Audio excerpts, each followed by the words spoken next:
Intel Electronics presents the Intellivision Gamer.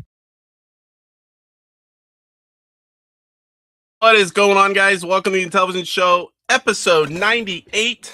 I'm your host, the Intellivision Gamer. First, we have a message from my buddy, Retro Bliss. Hi, guys. I'm Phil, but my friends call me Retro Bliss, and you're watching the Intellivision Show. Let's go. Oh, yeah. All right, guys. So today, I'm still sick. So last week, some of you guys know, I still sound a little weird. Sometimes I start coughing uncontrollably. It's been about a week because I thought it was my voice from everything going on. I had that long interview with Ben when he was on about 3 hours on Monday. My throat started hurting. That's all it was. Well, it turns out I woke up Tuesday morning really sick, and I think I'm getting better, but man, am I still sick? But I sound fine. I sound like nasally. I've been trying. I still got sniffles, and I just feel really weak. So we're gonna get through it because the show must go on. So I want to talk about the sprint. We're going to do a Q&A where if you guys have questions or what's going on, I'll answer them best I can, and I'll get the answer if I don't know it.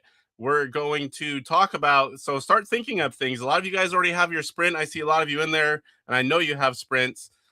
We are going to talk about features that should be implemented, not like a wish list, like, boy, this would be really cool, but like things that should be in there, things that would really make a difference, make it a better console. And I mean, put whatever. We're going to go over that at the time. I'll write them all down. I will get them to Ben. He wants a list. I'll talk about the few things that are already on there.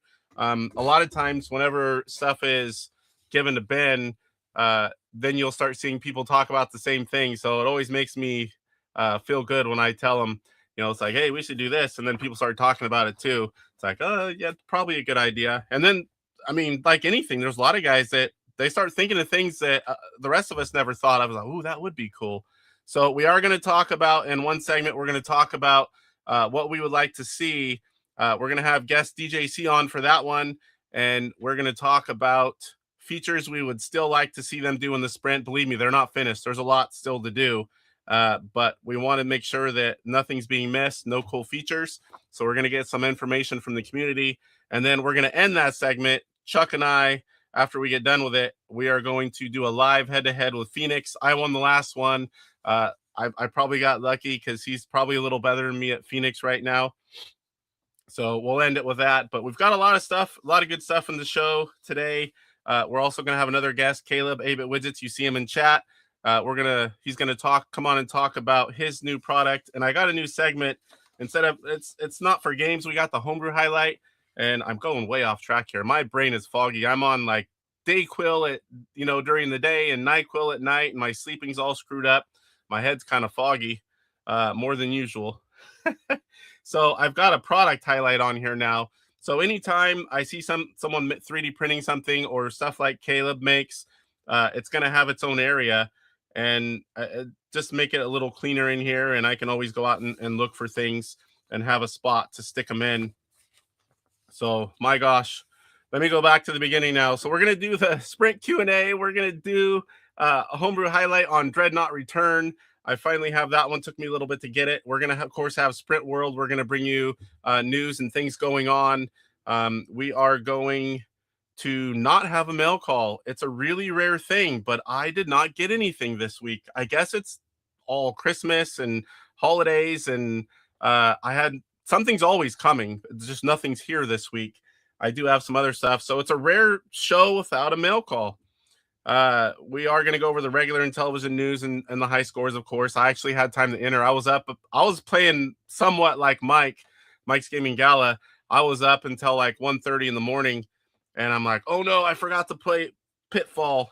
And Intellivision dude said I better play it because I'm always asking for that game. So I got a game in. I almost always can last 20 minutes. Yeah.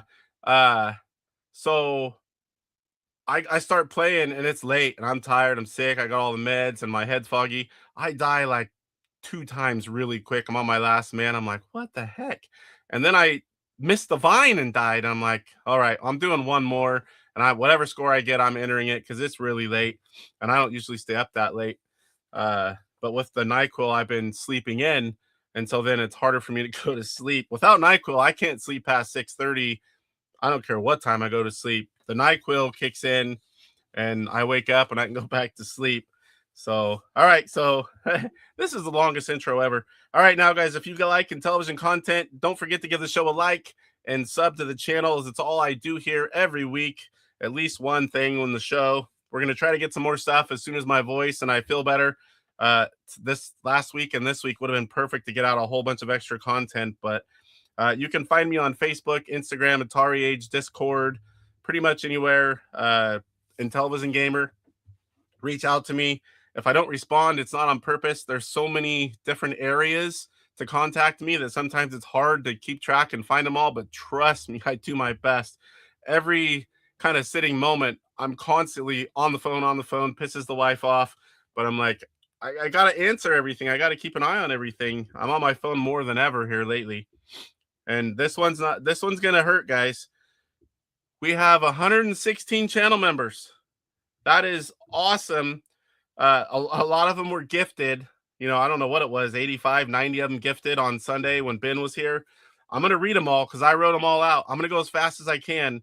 So we've got 116 channel members. We got Roger Matthews, Mike's Gaming Gala, TV's House Off, Go Game Go, Metal Torso, Michael Doherty, INTV Fun, Rickster 8 Retro Gaming, Mr. Post Style, Kurt Bradshaw, Retro Bliss Gaming, Torque, Stephen Baker, PJ Smith, Eric Lamb, Empty Pixel Gaming, Super Mega Graphics 64, Truly Offensive Name, Bacon Ice Cream Productions, Off Grid Arcade, Benvril Salvatore, Pierre Garreau, Camo Ducky, Tom Jarvis, 8-Bit Widgets, Jonas Ness, Guppyzar, IR Geek, Lesismo 18, DJC Game Studios, Steve Johnson 1577, Stock Jock, Chris Cromwell HP, Mark Bear, PTA Rush 2112, Stone Farmer 3005, Tim Linder, Sibling Rivalry, Aussie 5940, Sarah Gobrecht 1197, Ty Lord Stevenson, Alpha Blast 25, Thudug, Kevin Eagles 9859, Emma Jade, Brady Goat 1252, Paul Cozy, Retro Tibaroon,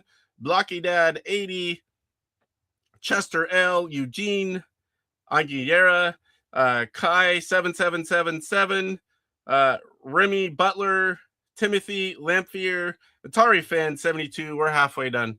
I'm going as fast as I can. Derek ND6EE, Grayskull 7311, Randall Nomad 1235, Pete 2049, which is the guy that won the ultimate, the LTO Flash. And just while I'm thinking about it, because I don't have it in my notes, all that stuff will be done this week, guys. I had to get some behind the scenes stuff worked out. Intellivision Gamer now has where you can gift to people. So I can just set an amount and gift it, and then they go claim it on their account, or if they don't have an account, they make one and they'll have it. So some stuff had to be done, and the rest of it, I'm going to ship everything at once. We've got a few of them already done, but I will be doing that, finishing that probably tomorrow. Anyway, Guitar Geo 1973, Horse Stream Live, Clay Kennedy 2738, Luke's Awakening 64, Retro Still Alive, The Max 4677, Retro, and I don't know what the back is. It's Retro R4V3, but Retro is like R3. Scotty Z70, The Armchair Rocker, Carbonated Lithium, that is William Electronite, Tofu, Herbors 1375, Stick Boy, Chris Guy, Operation Shutdown, RB Wings, Robert Dutcher, my voice is starting to hurt, Major Shark 7064, Atari Network, Trichome 79, Living Room Sports, Verdman 54, Cold Heat 007, Camaro SS, Obsidian Contraption, Inti Fan, Regional Conflicts, Somerset Man 1871, Meebzorp 5200, Oni, Desetsu, Star Paddler, Kansas Bull, H Mansion 999, Luca Verci 969, Adam Burns. Sorry if I'm butchering some of these guys. Now where'd I go? Chris Walker, Paposporus 236, Paul Rob D55, Mr. Sam, Regulators 34. We're almost done. Stephen Minar, Brian F, Rugger Customs, Katie Sanchez, Digit 088, Retro Bro, and he was not one of the gifted ones. He wanted to make it clear that he signed up on his own when he didn't get one. G Colley, Atari Fun 2007, Bobby Bennett, Tim Robert, Bite Links, Abear Vincent, Tim Babcock, Adventure Mobilecade, Buckeye, Blue Pharaoh, and For the Truth 7338. If you'd like to become a member, just hit the join button. It's not required by any means. It's just the lowest one YouTube allows. If you want your name in green and you want to see stuff early a lot of the times, you can do that. Okay, that's going to be all the time we have for the show today. That was a long list, and I'm tired. Just kidding. Sorry, guys. I'm going to cough a little bit. I do have cough drops just in case I start coughing too much. But let's go ahead and welcome everyone in chat.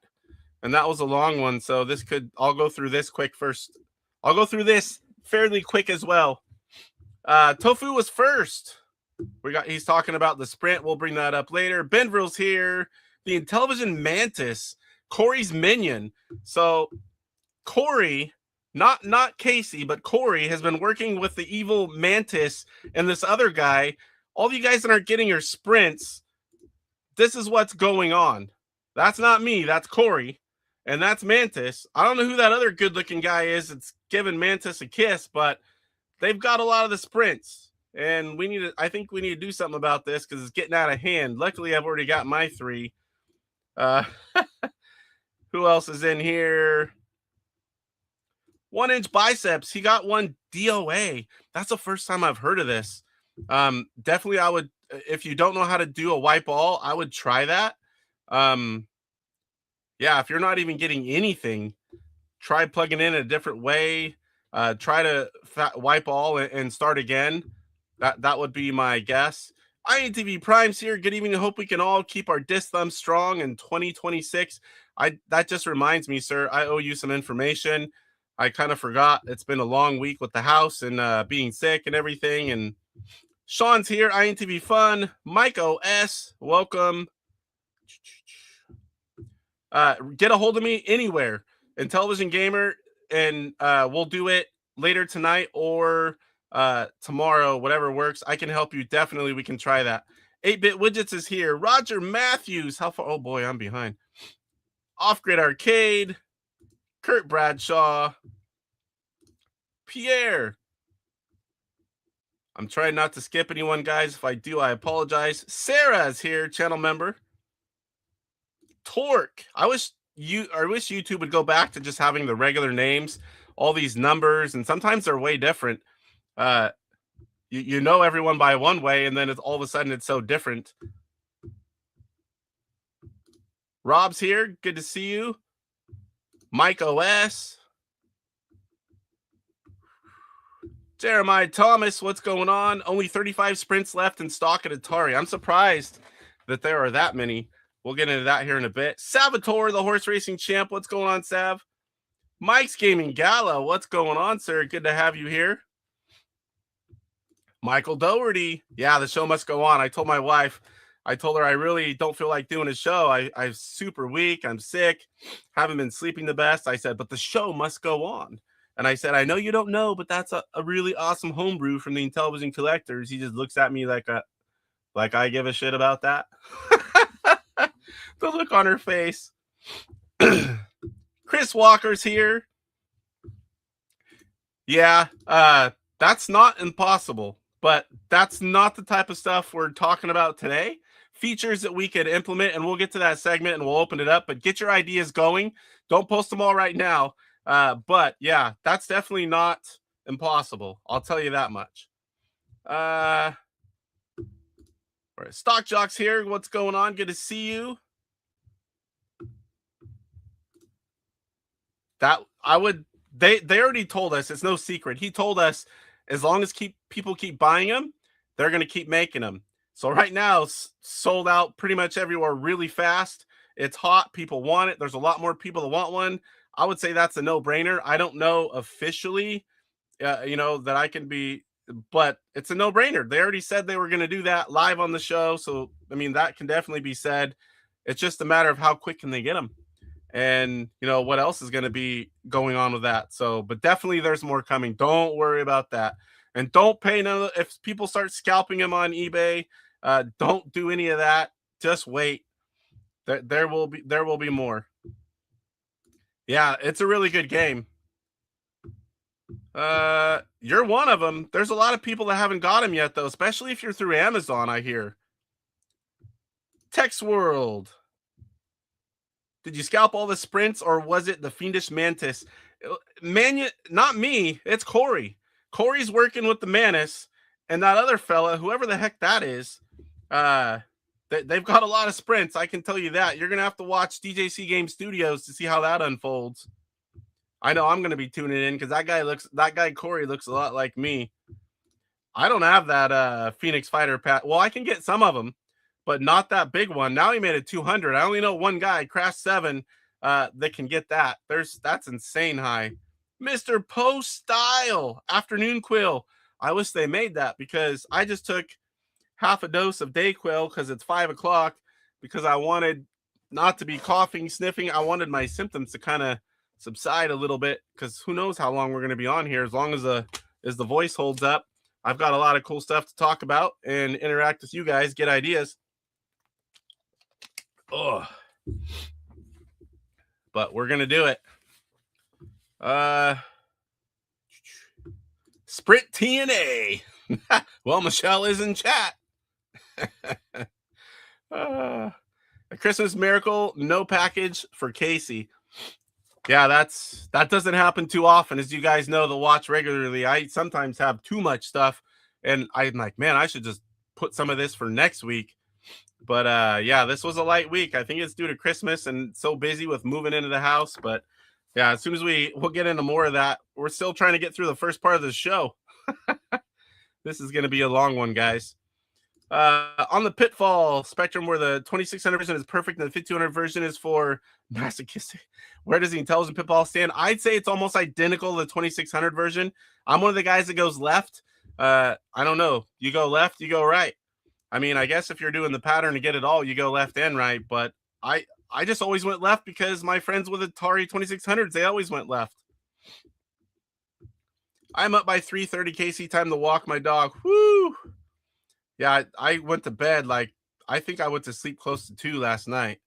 That's my time, of course. 1:30 a.m. is my start time. Yeah, I'm not a pro like you at the no sleep thing.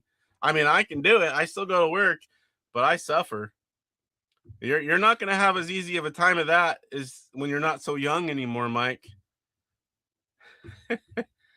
Everyone's saying hello to everyone. Here's the Mantis. You better say my name, Corey. The Intellivision Mantis. Mantis. Ha ha ha ha. Stay blocky, says INTV Prime. We got Eric here. What's going on, sir? Good evening. For the Truth is here. Love this show. I appreciate that. We've got a lot of stuff. As soon as my life slows down, we're going to involve other people. We've got other segments coming in, and hopefully we're going to make it a better experience. I try to bring all the news. I try to scour everything on the internet, but don't always get it all, but you'll definitely get a good chunk of it. I'll tell you that. Chris Walker. Okay, Collier, what's going on? Evening. Casey, you can take my name out if it makes it quicker. So many Tims. What's going on, Tim? Mantis needs a trachea. I can't even say that word. I'm not even going to try right now. You guys see it? I had to wipe all today. I ate hot sauce last night. Cleared out the old system, did you? Phil, I don't know if you saw it, but I played the intro at the beginning. So I don't know if you saw it, but here, we'll do it again. Hi, guys, I'm Phil, but my friends call me Retro Bliss, and you're watching the Intellivision Show. Let's go.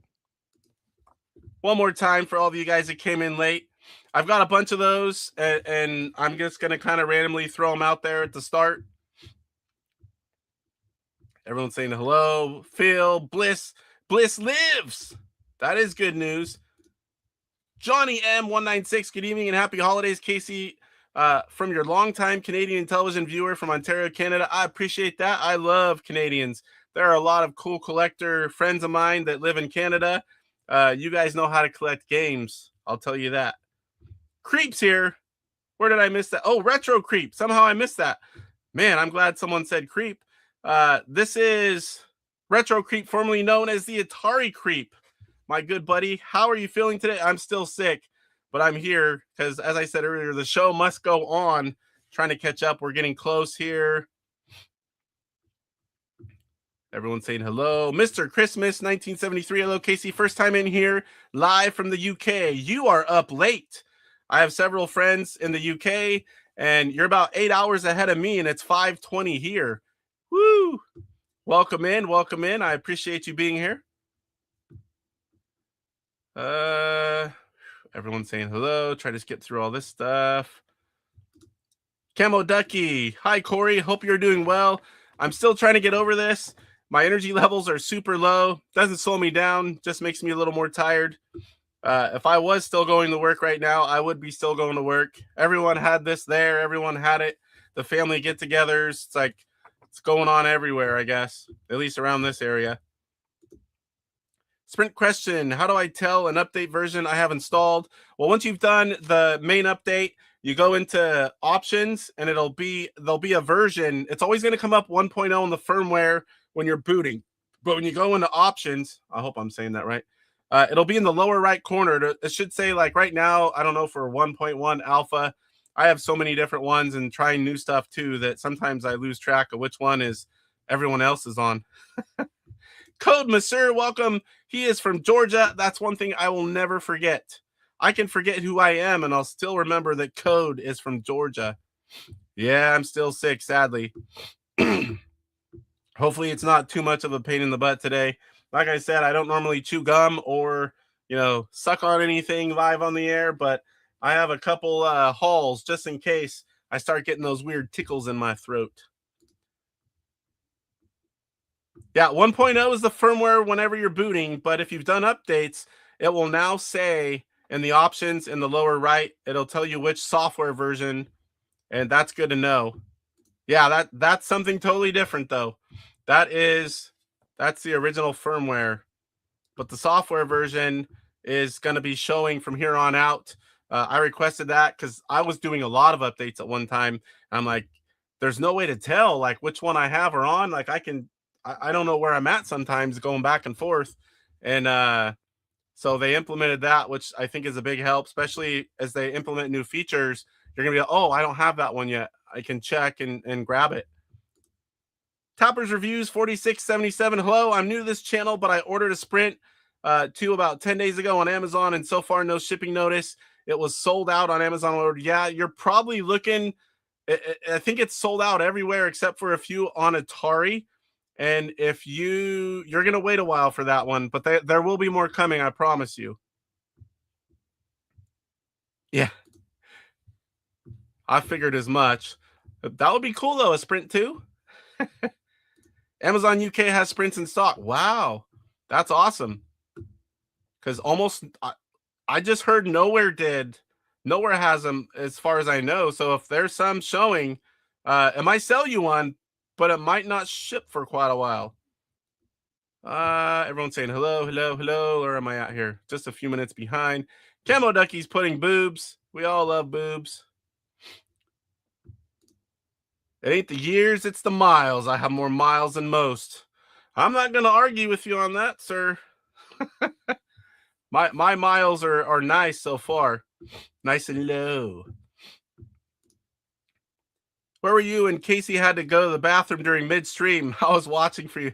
Yeah, that's the only time that's ever happened, I'm pretty sure. 2.5 years of doing YouTube. I drank a lot of water that day at work, and I'm like, it hit me. It was bothering me. I'm like, oh my gosh, I need to go. This is good. And I'm like halfway through the stream, and I do long shows usually. I'm like, I see lots of other people do it now and then. It's like, I'm gonna do it. I need to get a little, some people have a little thing they throw up that has music and little picture or little video thing or something. I could also have clips of games and just, restroom break and then throw up a clip of playing a game or something now and then. That would work too. Need something there. Oh, I can feel my sinuses. Oh yeah, I have a Michelle, one of those intros for you. Oh yeah. Oh yeah, baby. I've been waiting for those. Hopefully a Mike's Gaming Gala one as well. If it burns going out as well as going in, it proves that the anus has a sense of taste.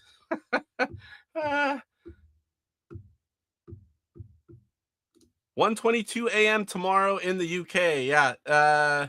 Yeah, 8 hours exactly ahead of here. That's what Ben Jones will play on. It's hard for us to go back and forth because when I wake up, it's evening for him, and vice versa. And going back and forth sometimes takes a few days.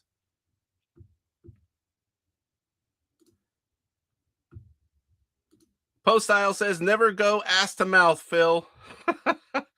I can't even laugh without my voice going up. Stock Jock, we will have an Intellivision Sprint to give away when you are on Arcades Anonymous on January 7th. Looking forward to having you join us. That's awesome.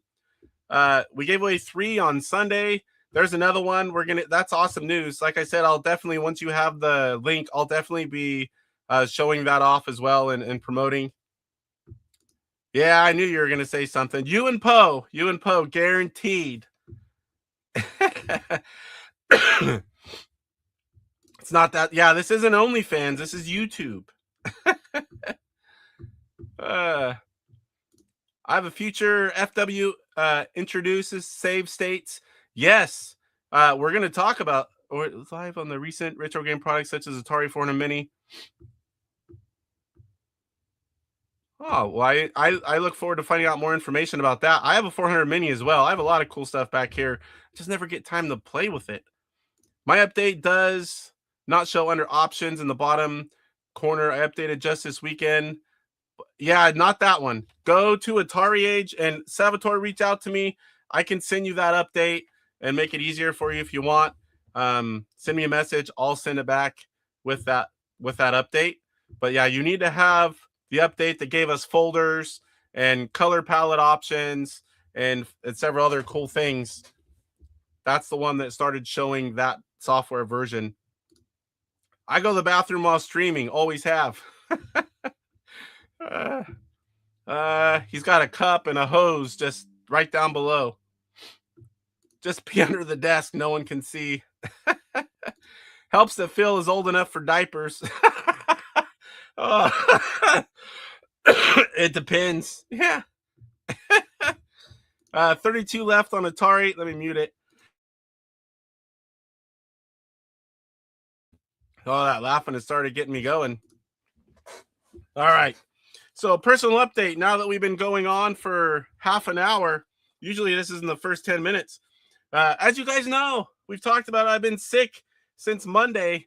I thought it was just from talking too much and 2-3 hour streams in a row, but nope, I was getting pretty sick all through holidays, unfortunately, but it didn't slow me down. Everyone's sick everywhere, so nobody cared. What else we got going on? Now I think my family's finally getting sick. It was either me, probably, or all the other people around the holidays that were getting people sick.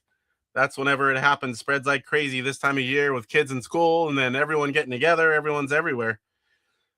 Oh, I've been still busy building the kids' desks, their entertainment centers. They got 65-inch 4K TVs for their bedrooms, so they've been glued in there. They've kind of got everything they want, and it's all built. Their rooms are pretty cool. They're happy. It makes me happy. They've went a little while without proper rooms, and they deserve it. We were supposed to be going this last weekend to see my grandson, if you guys remember me talking about that. But unfortunately, we all got sick, but that wasn't the reason because they're sick up there as well. But we had a lot of flooding in Northern California and a bunch of snow whenever we were supposed to be going. And that's just not normal here. And we didn't, there was parts of the freeway that were closed down. So we just decided, nobody wanted to do it. So we're going to go another weekend. This was perfect, though, because I'm off paid, kind of like free vacation during what we call shutdown at work. And I have 9 days where I get paid. And if I work, I get triple time, which is big money. But, I thought this time, first time in 25 years, I'm taking the whole thing off, take regular pay, and we'll get stuff done, get moved in. I'm doing that every day, as much energy as I can muster. And then we'll go see the grandson. But that one didn't work out. But I won't go back until Monday. Friday, we actually go back regular day. I'm going to take that day off. I'm pretty sure the kids are going to be sick. So I'll be off until a week from today. I'll go back. What else I got in here? I think that's it. The house is pretty much done. I talked to the contractor today. We are going to do the final payment, and then phase 2 will start sometime in January. We are going to do a bunch of other cool stuff. Back patio, cement, fix this, fix that, repaint the dining room, put the door in up here, and where I can go up the stairs and get in here. It's going to be, there's a lot of other things too. I'm really looking forward to that final step. And then we can get rid of the attic stairs that are in the pantry. And then we can actually build all the pantry shelves, which will be a lot more storage. Sorry, guys. I'm going to be coughing, sniffing, who knows what else. Let me catch up on chat here. Hopefully I didn't miss anyone. Something awry. Amazon still estimating this week starting today for December 5th purchase. Hopefully that they have them for the people that already got them.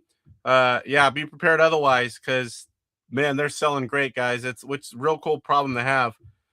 Kelly and I had it for about, oh gosh, don't tell me that. I hope not. I hope not.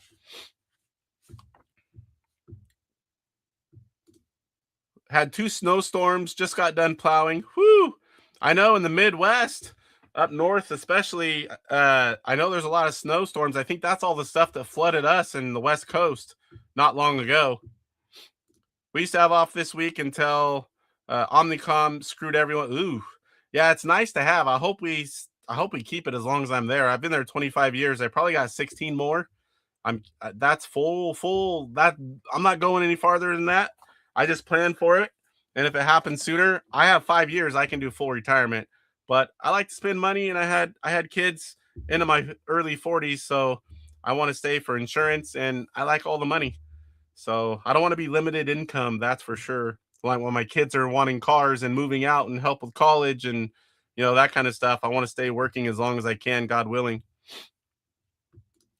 Stock Jock's been brutal here in Tampa this past week, mid-70s during the day and 50s at night. Just brutal, I tell you. Well, I'm from sunny California, so I normally have the good weather, but not always. Nice, Casey. Enjoy the break with your family and get some rest to recuperate. Yeah, I'm doing as much as I can. Like, I'll build a bunch of stuff, and I'm beat, and I hate that because I have pretty good amounts of energy.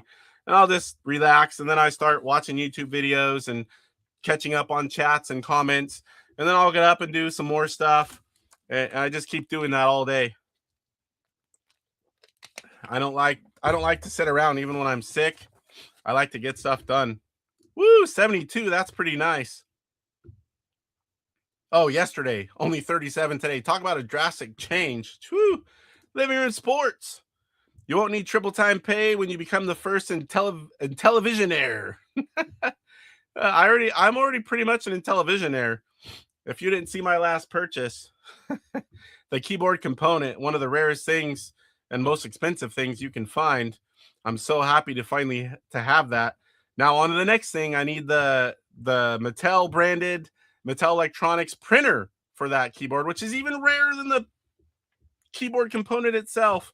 I have a few that I'm watching, but man, there's only so much money that can go out at once. I need to recuperate. Fort String says, I was hoping to work on my garage this week. Yeah, weather here can definitely change plans.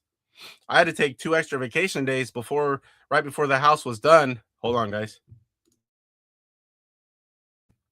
Because it was going to be raining for like a week straight. So I had to get things out of the shop. It's a huge shop. It's not attached to the house. So there's like 150 plus feet.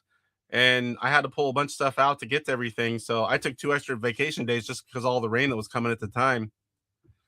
Yeah, so much for rest. You'll be flat, chat, with your Reno work. I've been sick over a week now. For me, it's been exactly a week. Yeah, it doesn't slow me down. I mean, it slows me down. It doesn't stop me ever. So I still usually go to work. So does everyone else there. Just kind of be mindful that you're sick. Usually if someone's sick, everyone is sick. We're from a pretty small shop, so it's like same household. You all get sick. One gets sick, everybody gets sick. I had my Sprint pre-order on Amazon from the day it went live. I received it on the 21st with a huge hole in the bottom of the box. The shipping box was completely unscathed, which means Amazon. Yeah, sometimes I get a lot of Amazon stuff. I know it's hard to believe, but a lot of times stuff's just thrown in a big box and it just gets mangled. And if I don't have the gate open, they just, some of them like gently kind of walk it down the gate. Others just launch it over. I'm like, really? Sprint is available here in Canada. Amazon. Yeah, see, I think you guys got lucky at first. You guys were getting it way cheaper than you should have. I don't know if that was an error or someone just, I don't know what happened, but I know it's like the same as everyone else here now. But a lot of Canadians went through Amazon because of that.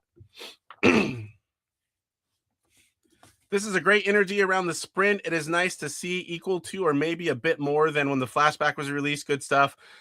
I wasn't around when the flashback came, so I can't really judge, but I've never seen anything like this. So you're a good judge being around when the Flash console was at 2014 or 15.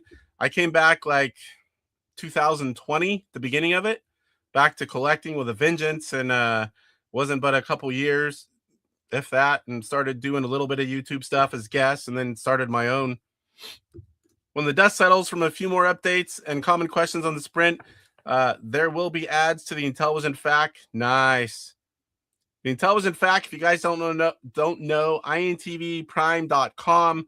That is a great resource. Lots of information. I still owe this man information on my YouTube channel and other things, but definitely you want to check it out if you don't know it exists. I need to talk about stuff like that more. Often am so involved with what's going on right now that I forget to go back and talk about things like the INTV FAQ. Winds here 30 to 60. Whoo! That blows stuff all over when we get somewhere anywhere near that around here. I live out in the country. I have an acre that's mine, and there's stuff goes everywhere. Storm door crashed against my ice melt bucket and ice melt bucket. I don't even know what that is. I mean, I know what it is by reading it, but I never heard of it. Snow shovel, I know what it is. They crashed against my Porsche handrail and blew the handrail off. Wow. That's like a mini tornado.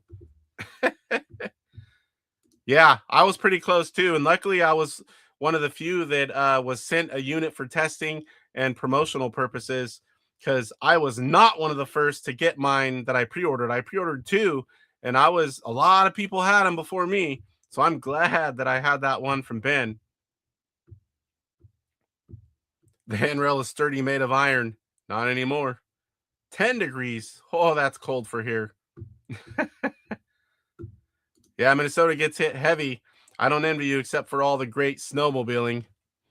Again, guys, I'm still sick. Sorry about the voice. Sorry if I cough, sniff. It's just going to happen today. I didn't want to cancel the show for that. I can still do it. Yikes.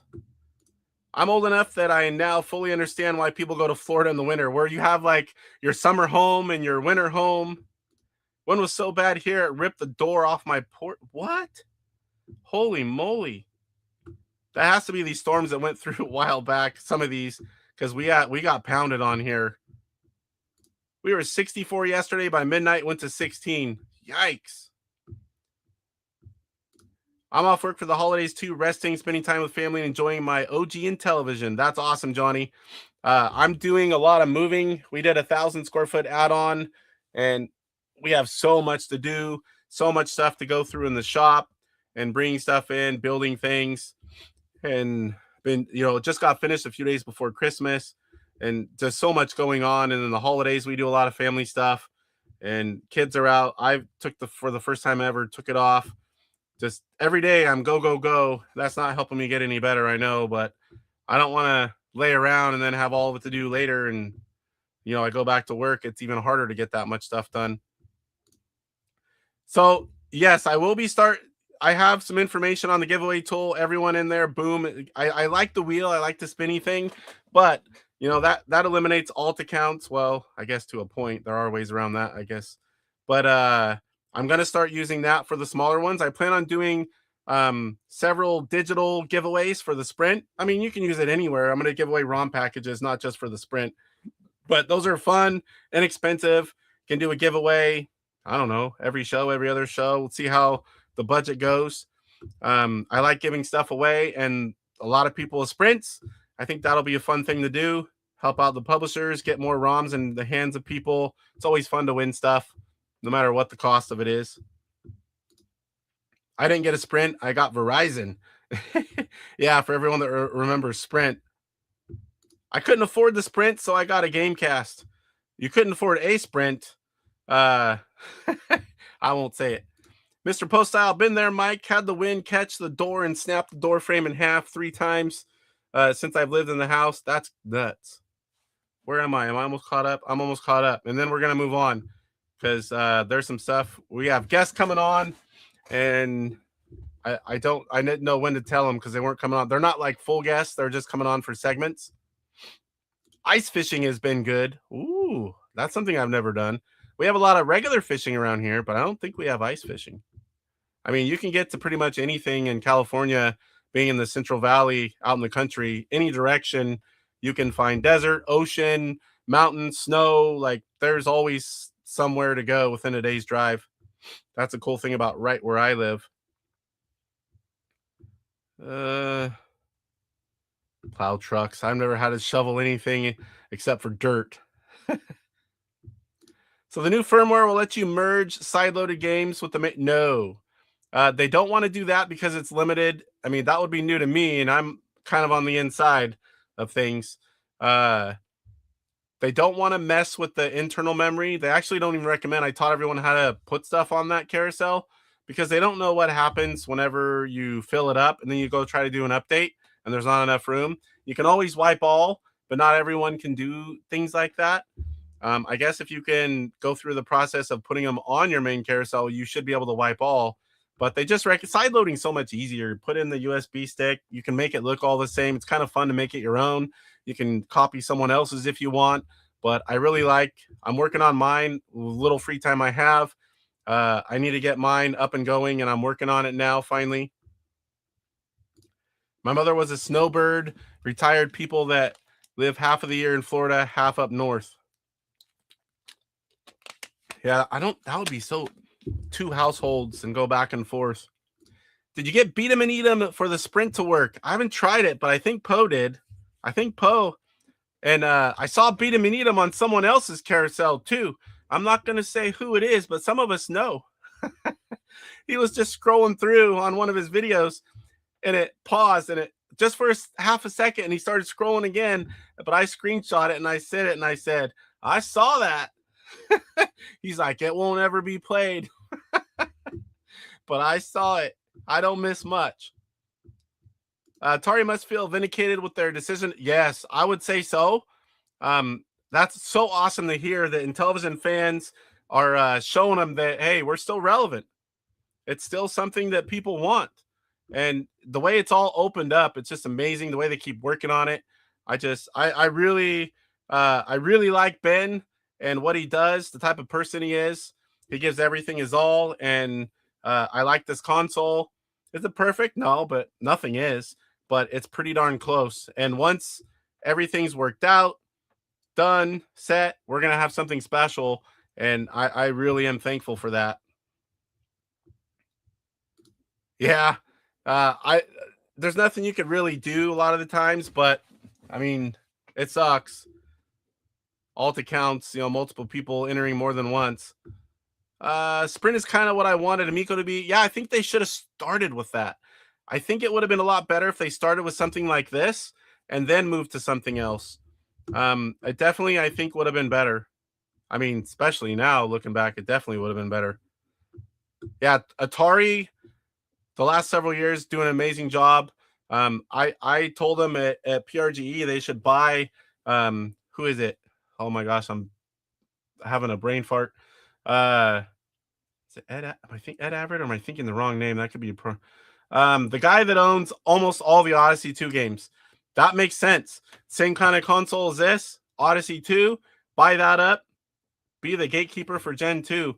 A lot of people say ColecoVision, but almost all the games are licensed ports. I mean, you could have a few games and make it where you could sideload everything. That'd be cool. But people talk about not liking the Intellivision controller. I hate the ColecoVision controller. I have a Phoenix and a console, and I play with a Super Nintendo controller. And I haven't tried my 8-bit DOE wireless controllers for Super Nintendo, but I'm sure they would work. I need to try that because I use those on my Intellivision with my Caleb products, my IntelliVisions and my and my I can't even think of the other. I'm telling you, my head's in the fog. I'm so old they make a Sprint for us called the Walker, and it comes with tennis balls at the bottom. Yeah, my grandfather did that. I used to laugh. A lot of people do it. I got beat 'em and eat 'em on my Sprint. I knew you did, and you're not the only one. It's a 3-star game. How far am I behind? Man, I'm almost caught up. I can't seem to catch up. Way out on the ice in a shanty drinking beer and a grill. I get beat 'em and eat 'em a 69 out of 100. InTV Prime. I basically agree. Tommy Tallerkeel bit a bit off more than he could chew. I mean, I don't know anything too much about it. A lot of that was already done before I came back into the scene, but I just think it was mismanaged. I think once they got all that money, they just thought it was going to keep coming, and it just kind of snowballed. And sadly, but we have this now. Thankfully, Atari gave us and television fans something to love, and with this selling so well, just gonna say, more things could be coming. I hear that Mike's Gaming Gallery replaced the Mermaids cover art with Michelle. See, funny you say that because I'm going to try to get Michelle as an option in the game. And also what you just said right there. I didn't even tell Mike that part, but since you put it out there, might as well. Beat 'em and eat 'em. That's a game we used to play at McDonald's comparing French fry links. I guess someone made a game about French fries. Something like that.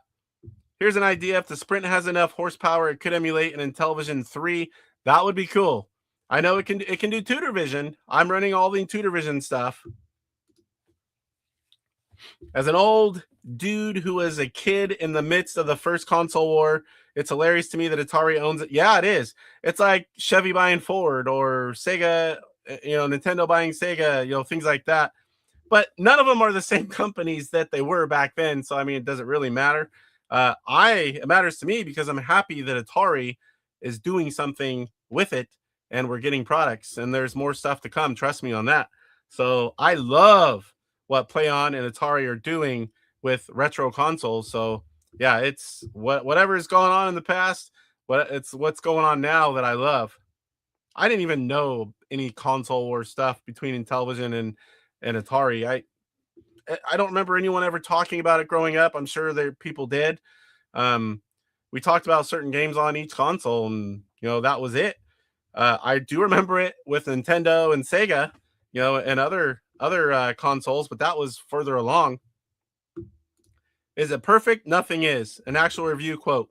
Yeah, nothing is, but it's pretty damn close, and they just keep making it better, which that is awesome. Don't bring this up yet.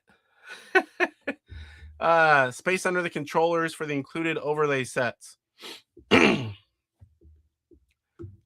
bring anything up yet because I can't log this. I mean, I can go back and look, but the long shows. Well, we're gonna do a segment on that if we ever get to it. Yeah, let's hope somehow, some way we get to play that one.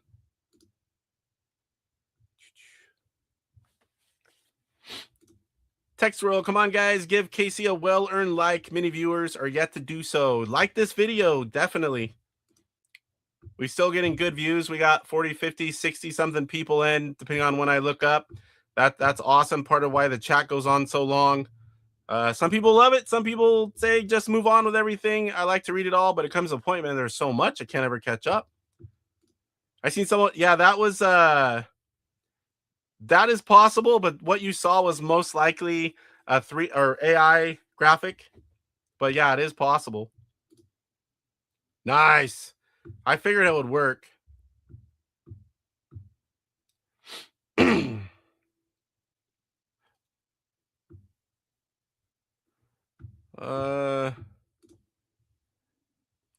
don't know who owns ColecoVision at the moment. I've heard people talk about it. I can't remember. But most of the games were licensed, so those are long gone. I think the comments pop up faster than you can read them. It's a losing bout. Sometimes it is. Like when Ben was on and had 100+ people in chat, I never seen anything like it. No, Sega needs to buy Nintendo because Sega does what Nintendo don't. that was a great slogan. Get you someone that looks at you like Pirate Casey looks at Mermaid Michelle. Definitely. There's a funny story to that. What I was really looking at when I shot that little clip, it was something good too, and it wasn't Michelle. All right, Caleb, are you here? I see you're off away. I just want to make sure. Sorry it took so long. We are 53 minutes in. We're going to get to that in just a couple minutes. I just want to make sure you were there. So we're going to go through the news. There is a poll. Let me go check it real quick. Wow. 80% of you didn't get sick through the holidays. That's awesome. 80% saying yes, they made it through the holidays. Oh, I can smell dinner. Ah, that smells good. I'm hungry. I had a banana granola bar because my stomach was growling while I was setting up.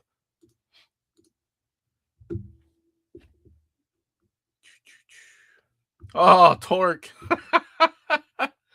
126 members. Thank you, Torque. Torque gifting 10 memberships. I'm going to be typing again. It took me a while to type all those, by the way. I sound like I have smoker's cough when I laugh. Let's hope the Sprint spurs more homebrew developers as long as they sell their ROM creations for reasonable price. So far, that's happening, and it's great to see. I love it. It opened it up big time. I think there's more to come. Thank you, Torque, for the 10 memberships. List of 125 OG. So if you search AtariAge, CMart 125 list, you can see all the lists of the games. If you're talking about videos, I have over 100 of them, playlists on my channel, and go to original games playlist, and you can see most of the games and see what they're about there, if that's what you're talking about. I can smell that. Yeah. My sense of smell's been here. Yeah, so Anthony got one of the memberships. That's awesome. All right, Mike. Sorry. This has been a long, weird one. All those members and all the chat. We're going to get to some cool news here in a minute. All right, guys. I'm going to get into the news. Otherwise, we're going to be here all day. And we got a lot of stuff. Is Chuck in here? Nope, Chuck's not in here. Caleb's in here. All right, so news. We're going to get on with the show. I'll try to keep up with chat. Don't be offended if I cannot. So we got Pitfall results. I was able to enter. So we've got, I go left. I can usually easily last 20 minutes. That's what I did here. Not as high scores I've gotten in the past, but pretty good for not knowing the maze to get more of the treasures. But Stefano with an amazing 114,000. Then you've got Romain in second with 109,833. Cristiano, 93,972. Rick Weidman, about as low as I've ever seen him in a contest, 89,990. I know he did a near perfect run going left, just going straight like I did. I hit a few things. It was really late when I played this last night. 85,780 for myself. I was 5th out of 15. Good turnout for Pitfall. Alan, 82,790. Kevin Schultz, the man who puts this on every week, he was 81,557. Kirk Kietsky, 64,850. Aaron, 28,922. PA LaRanger, 28,914. Gadislaw, 28,849. Cesario, 27,727. DJF, 5850. Brian, 5680. And Jose, 5646. This week until Sunday, playing Space Armada, I think it was. Does it say here? Yes, Space Armada until this coming Sunday. A lot of times if you're somewhere else and you do it Monday early, I think it was like 1 in the morning whenever I submitted mine. As long as you're in before he does this part of it, you're in. At least that's what he said in the past. Electronite ROMs. I'm not quite sure how to help you. Alexa, stop. I said Electronite. I've never had that happen. I've said Electronite a lot. Okay, so my Facebook's doing that weird stuff again where it just kind of goes back to the home page because I had Electronite in here. I need to use a different browser or figure out why it does that. So we've got a lot of ROMs available.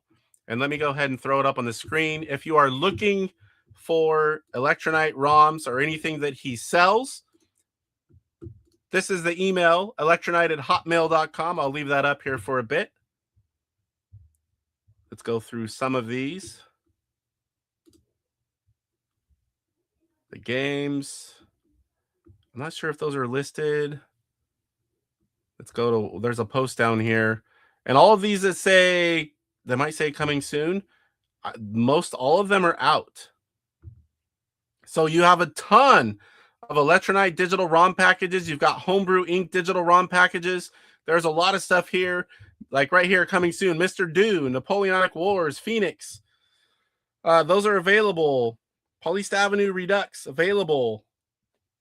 I think he's told me that everything on here is now available if you message him. So definitely message electronite@hotmail.com and pick up some of those ROM packages. I believe everything he's selling now has a folder for the sprint. Drag all the files over. I've helped him with a few of them and tested a little bit, and you're good to go. It's so nice that the ROM packages are including a sprint folder with all the files and artwork. You just copy, drag them over to your whatever you're using, and boom, there it all is. It works. All right, Brian's Man Cave. Speaking of ROMs, he just posted earlier today 2 of his ROMs are available. Block'em Sock'em and Donkey Kong 3. I reached out to Brian. I believe he's just selling the ROMs. I told him I'm going to do it maybe tonight. I told him I'm willing to do all the files. He doesn't have a sprint yet. Do all the sprint files and then send them to him. That way, whenever you guys buy his ROMs, you can just do the same thing and drag them over. I don't mind helping out at all like that. So I already bought those 2. I'll probably I have to do the screen captures and make the JSON files and the other things. And I'll get it sent back to him. So hopefully soon he can do them that way where everyone with a sprint will be ready to go. But you definitely want to check those out. Complete in Box, Block'em Sock'em was John Hancock, and Donkey Kong 3 was sold by Intellivision Revolution. But those games were both programmed by Brian's Man Cave, and he has the ROM rights, or at least to sell them himself as well. Oh boy, it's going to be a long day. All right. So Chuck, right here, DJC Game Studios, one of his newest videos came out 2 days ago. You definitely want to go check this out. Intellivision Sprint, new sequel coming, a sequel to a loved Homebrew. So I don't want to spoil anything. If you know, you know, but definitely go check out Chuck's channel on that video and see what sequel is being made for the Intellivision. That's definitely good news because I love that game. Okay, I don't have any information to put up for it. I found it. I had a picture, and then whenever I was getting things ready, I could not find it again. But the PyRTO Duo is just about out if it's not. The same guy that created the first one. Oh my gosh, his name's eluding me too. This is horrible. And I do not want to forget his name on this one. So Andrea, and I'm going to butcher it, Ottaviani. He's the one that gave us the first PyRTO. And there is a new one, and this is a big one. JLP support and also save game support. So pretty much going to do it all. I can't wait to get my hands on one for testing. It's a very good idea. If you're a guy that likes to solder and build boards, you can buy these parts really cheap. The first ones, they were selling between $30 and $40 for the most part, completely loaded with the 125 and a few other things as well. No copyrighted stuff. I mean, like homebrew things. But they didn't play all homebrews. They didn't have JLP support, no save game. This new version, fixing all that. I'm really looking forward to it. So definitely, if you're into such things, have a look for that. I'll definitely be showing it off and testing it out when I get my hands on one. So we're going to skip, because I know Caleb's been waiting here a while. We're going to skip to product highlights, and we're going to bring on Caleb to talk a few minutes about some of his new stuff. And hopefully you guys like it. I have stuff on the way already. So let me go back here Let me get back to the right screen and pop. Let's welcome Caleb. What's going on, sir? Hey, everyone. How's it going? Not too bad. Sorry it took so long. We had so many members and things and chat, and that's why I say, like, whenever I have you on for like a lengthy time, I'll do it first because you never know what's going to happen on the show and how long we're going to go. So you have something new, and if people have been watching, you've already have some clips out, but why don't you tell us what you've got and a little bit about it? So obviously when the Sprint came out, I knew it was going to be, I just wanted to quickly get these made for the Sprint and just kind of, like you said, there's a lot of momentum going on, a lot of interest in the platform. And so I wanted to be sure these products were available. So the first one, if you've probably already seen, it's been out for a little while, but basically it's a coupler. It's the one I just made it to work with the Sprint. So you can take it like here, just take this and just slides in like that. Whoop, and then let me give you a full screen here as soon as I can remember which one it is. Yeah, so basically, I'm actually looking to possibly do a redesign. I may actually do. Oh, there you go. There you go. So I may actually even at some point when things slow down a little bit, revise the earlier couplers I made that used to use the recessed part of the back of the joint, the controller. I'm really liking the way it slides in nicely at the top. It has a little bit of a back here. So if we want to do a Robotron style game, it's very comfortable to use dual discs now. It all acts as one nice solid piece. It's nice and compact, so it's not like it's a big bulky piece to produce. But the more recent thing I've been working on, which is, really the community suggested it, and I didn't think much of it, honestly. When I first held the new Sprint controller, I was like, that feels pretty good. I did notice the flat back, of course, but I didn't think much of it. I'm like, okay, that's fine. And then so I don't know if I have my old one or not. I think I got rid of it. But basically, I had an earlier, really crude version that was essentially just a sort of part that it would just go back, and you'd kind of be able to hold it and kind of put your thumb up and push the button, kind of like the original controller. But what I noticed is when you're holding it and pushing the button, you're creating kind of a torque, which kind of meant it was kind of pulling it out of your hand. I just didn't like how it felt. It felt like this could get annoying, actually, after some prolonged usage. So I was asking for some folks who were willing to sort of let me send them one to try out. Casey, I know you said you were willing, of course, and a few others. I was just like, I'll just send you a free one because I just didn't feel right. I was like, this isn't impressing me. So I decided, I was like, before I even send these out, I'm going to try again, and went back to the drawing board, and I basically came up with the offshoot, which is what this is. So the Intellivision Sprint offshoot is essentially a adjuster piece. So you just take this right here, you slide it in, okay, and then you now have buttons that you actually can grip and just fire the buttons there. So, and then you got that back recessed area, and I'm really looking forward to trying that. And I like that opening you got there. Well, that's another case. You had made a comment to somebody about USB charging. I originally had this whole thing closed off because it was like, the battery life on these things is really good. So I don't think this is a deal breaker kind of feature, but I thought, since I haven't really started making these in mass yet, I might as well go ahead and add that while I'm at it, So yeah, as I speak right now, I'm still doing a few more refinement prints of the design before I start shipping them, just to kind of, it's solid and it works well, but I kind of have to hand whittle some of the pieces to make sure everything lines up. So I'm just trying to work on making it easier to mass produce for myself.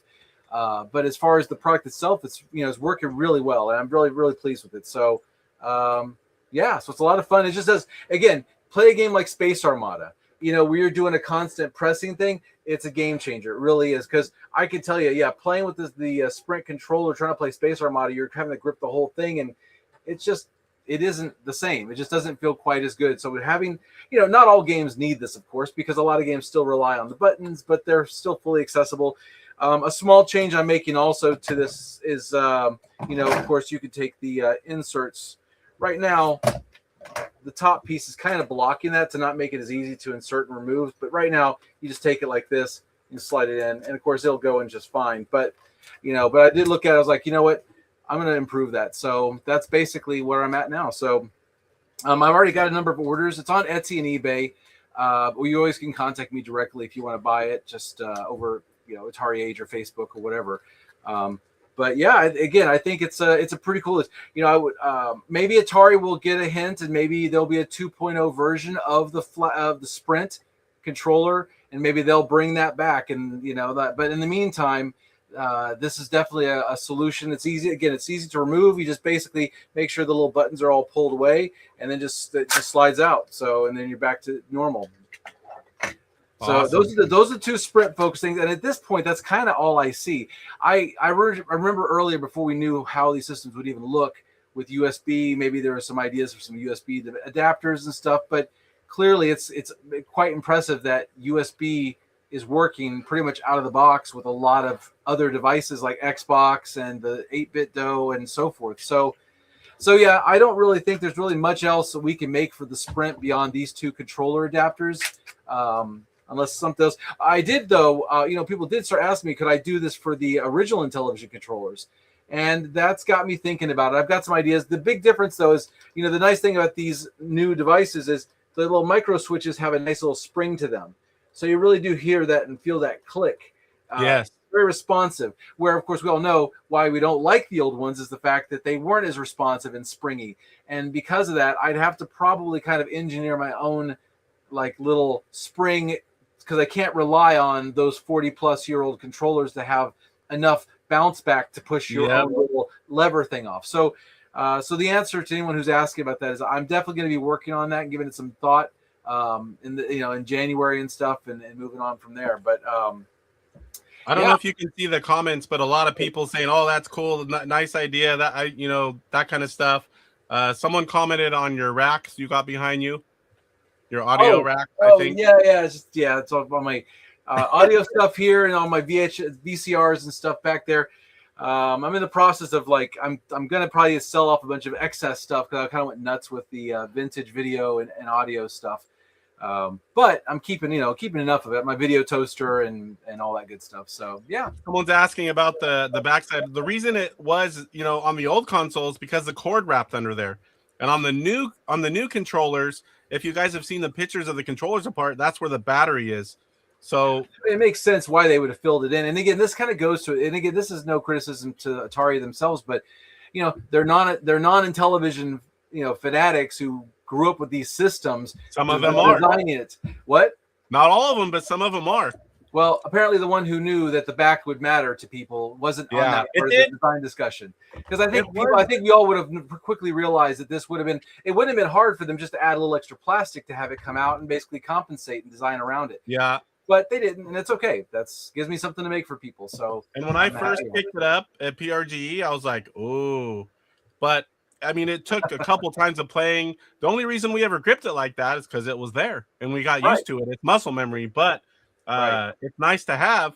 But I just adjusted my hand a little bit, and I kind of forgot about it, but I still would like certain games, especially. Again, that's what it's to have it. It's not meant to fix every game, or is it necessary for every game? But there are definitely some games out there that I think where you find yourself doing a lot of repetitive fire button pressing. Astro Smash for people who aren't using auto fire, of course. It would also find it very helpful. Either was it Starhawk. Or Space Hawk. I'm trying to wait. It's Space Hawk, right? Space Hawk, yeah. Yeah, Space Hawk is another one. You're telling me someone's handle name or something. Yeah, no, Starhawk. Yeah, Space Hawk. But yeah, same thing. Also, Star Strike is another nice one to have. Those buttons, it is. Like I said, I'm not one to super glaze my own stuff necessarily, but I really was like, wow, this is actually really nice. Like I didn't even go into this expecting it to be a big deal. Like I was like, you know what? Why not? Let's just give it a try. It gave me a little exercise to work on making a little hinged device and stuff. And so, but yeah, it does feel pretty cool. So there's something interesting from InTV Prime, the guy that does the Intellivision FAQ. I don't know if you've ever seen that, but if you haven't, you should. There's a ton of information there. The next step, wonder if it'd be the way to 3D print a controller all the way, and then just put the internals of your controller in it now, like basically making the whole thing and then putting the disc and the components in your 3D print.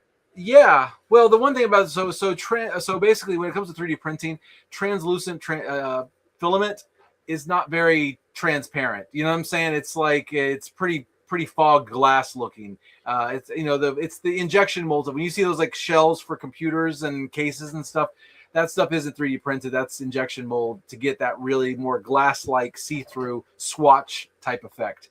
So let's see here. Die is the new sprint coupler. I have enough space to push the inside buttons. Does this have enough space to push the inside buttons between the two? Yeah, it does actually. I'll show you real quick. Actually, that was something I tried to work on. I spaced out a little bit more.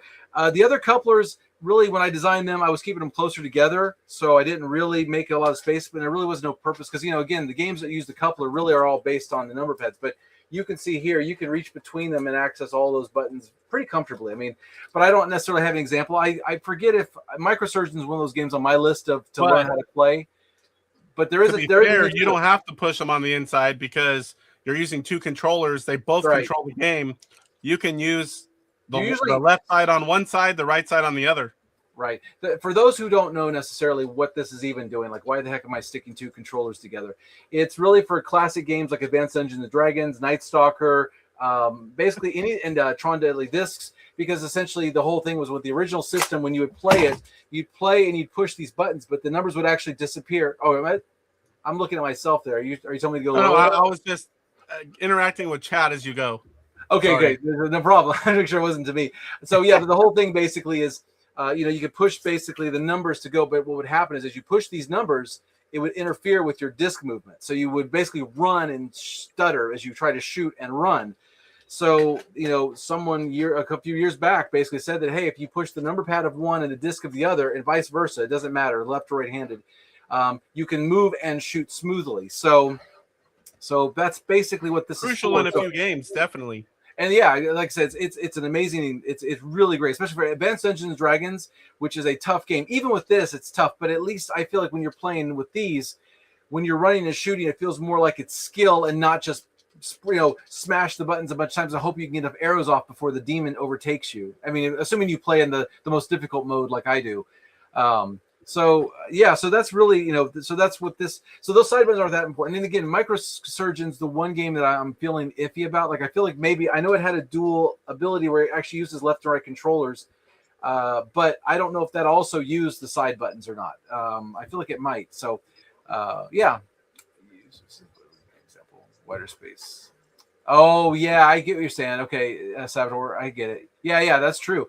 In that regard, you certainly could do it like that, where you would actually now you would have access to all the buttons on this for that. So, yeah, that's so that's kind of like my thing. And I think basically once these are more or less perfected and I'm all caught up with that, it's my whole thing is like a lot of people. I'm like looking into the homebrew games myself, especially making light gun games because I know that we lost Carlos. That was kind of that was like the worst possible time. Carlos programming.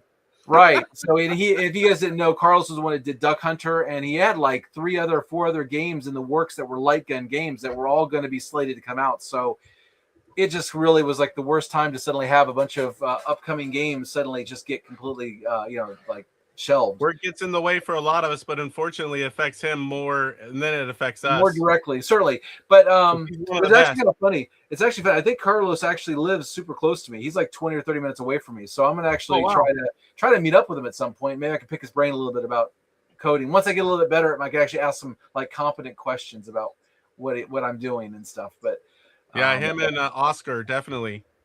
No, for sure. Oh my gosh, yeah. So, but that's so my goal is mostly for 2026 is going to be more about learning how to make games because I would like to make some more light gun games, 4-player games for the NTNS and the NT port, just to add some value to those particular products as well. And I mean, I have the early versions, of course, of Duck Hunter, but I have the final version on the way, and I need to figure out how to get a CRT, even if it's a small one up here, so I can show it off. Oh, for sure. I mean, yeah, exactly. I mean, you can if you look around, you'll easily be able to find even like a little. Oh, I have them. Oh, you have them. A bunch of them, maybe like nice. 6, 7. But getting them up here, it's attic stairs. Yeah, not that. My daughter. My kids are all over that, so they got me more on it. Yeah, my daughter. If you happen to say that, she'll start laughing. I didn't mean to do that. I'll have to show her later. It's everywhere, man. It's everywhere. Yeah, so I'm definitely I got those things from you. I'll show them off on the channel, and I'll play some of the games whenever I get them. That show people the difference. I've already got probably a dozen or so to make for everyone so far on Etsy and eBay. So they're coming. Some people opted for brown. I'm going to make those the ones that are brown, but I took the brown option away just for a little bit because I don't have that much brown right now in stock, and so I want to make sure I didn't get myself in a situation where I got to make some for material I don't have readily available. Yeah, you have to wait. Yeah, exactly. So it'll come back though once I get caught up with that. But black looks fine. As you can see, it's such a dark brown. The black, they go well together. So I haven't really. Yeah, I like that. I like the black material. Right, and honestly, the brown is actually a little bit lighter brown than this, so it's actually going to look more like chocolate than necessarily the dark brown that the Intellivision uses. But it still looks nice. So yeah, that's kind of it for me. So yeah, it's been great to work on this stuff. And again, so I'll be looking at a few of these other ideas, like the offset for the Intellivision 2. I think was the main one. I think people really were speaking about, like fixing a little clicker like that would help make that more enjoyable to press. Because yeah, as you can see, it's just kind of it's just a simple, like I've got it kind of rounded, so it's not like it doesn't have any hard corners. So it's pretty comfortable to press on pretty rapidly, a little bit textured. So but again, I'm always looking for feedback too. I'm sorry, what? I definitely look forward to trying it out. So why don't you tell everyone, because I think we forgot about this. I've been throwing up 8bitwidgets.com, but where's the best place or all the places for people to reach out to you if they're interested in this? Well, I'm pretty easy to reach on Facebook. I mean, I'm on Discord, the Intellivision channel. What else? There's I'm at the Rampart. Facebook, what do you call AtariAge? That's what I'm trying to think of. So I'm on AtariAge too. Definitely. Yeah, and it's all 8-bit widgets basically. I think I'm 8bitwidgets.com on AtariAge, 8bitwidgets.com the website, 8bitwidgets@gmail.com is my email address. You can reach me. Facebook, I'm on all the Facebook, Intellivision groups. As you guys all saw, I was spamming, Casey's show and and all these other new inventions. But yeah, so it's been kind of fun. I've been making other little things too. If anyone ever had one of these guys, this was the Space Invader system that I had as a kid. It's from like 1980, I think it is. It's a little LED Space Invaders game. I don't think I've seen that one. I was 5 when that was. It's what my dad had as I was a kid. But anyway, the thing is, I bought the one and it was missing a back plate, so I 3D printed a back plate. Oh, there's a lot of back plates missing on old handheld. Right. That's so obviously I can only make the ones that I can really test and have for myself. But I did make this one for this, and I think I sold one so far. So someone's going to get a little improvement to that. But yeah, when you got like all these batteries, man, they just want to fall out. And if you're tired of using tape, then having one of these just sort of pop in there is a nice thing. So and then you got several comments in here. Oh, I had that, I have that, I played that to death. They're not that hard. They're not very expensive. I think I got mine fully working for like $25-$30. I mean, the plate was missing, but whatever. It's so. Roger says it just made purchase. Awesome. With Thank yesterday. You. Quick yeah, and I just let you guys know. It's just I'm basically what I'm doing right now is I'm making a few more sort of like tweaks to the prints before I start really knocking them out. But they'll definitely be. Oh, dude, yeah. Go to my Etsy page. You'll see I cover all those systems and Coleco, Odyssey.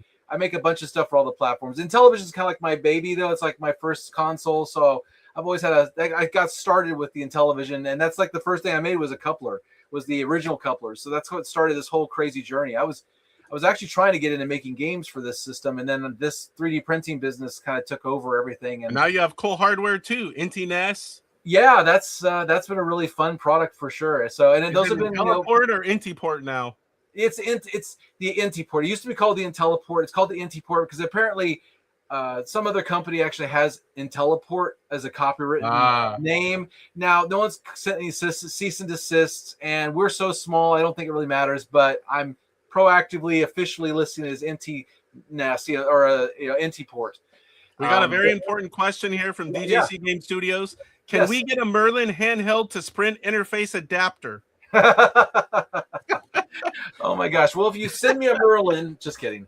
No, he'll on his shows he'll use it as a phone and. Oh, that's cool though. That's awesome. I love seeing get these classic systems getting restored and getting brought back.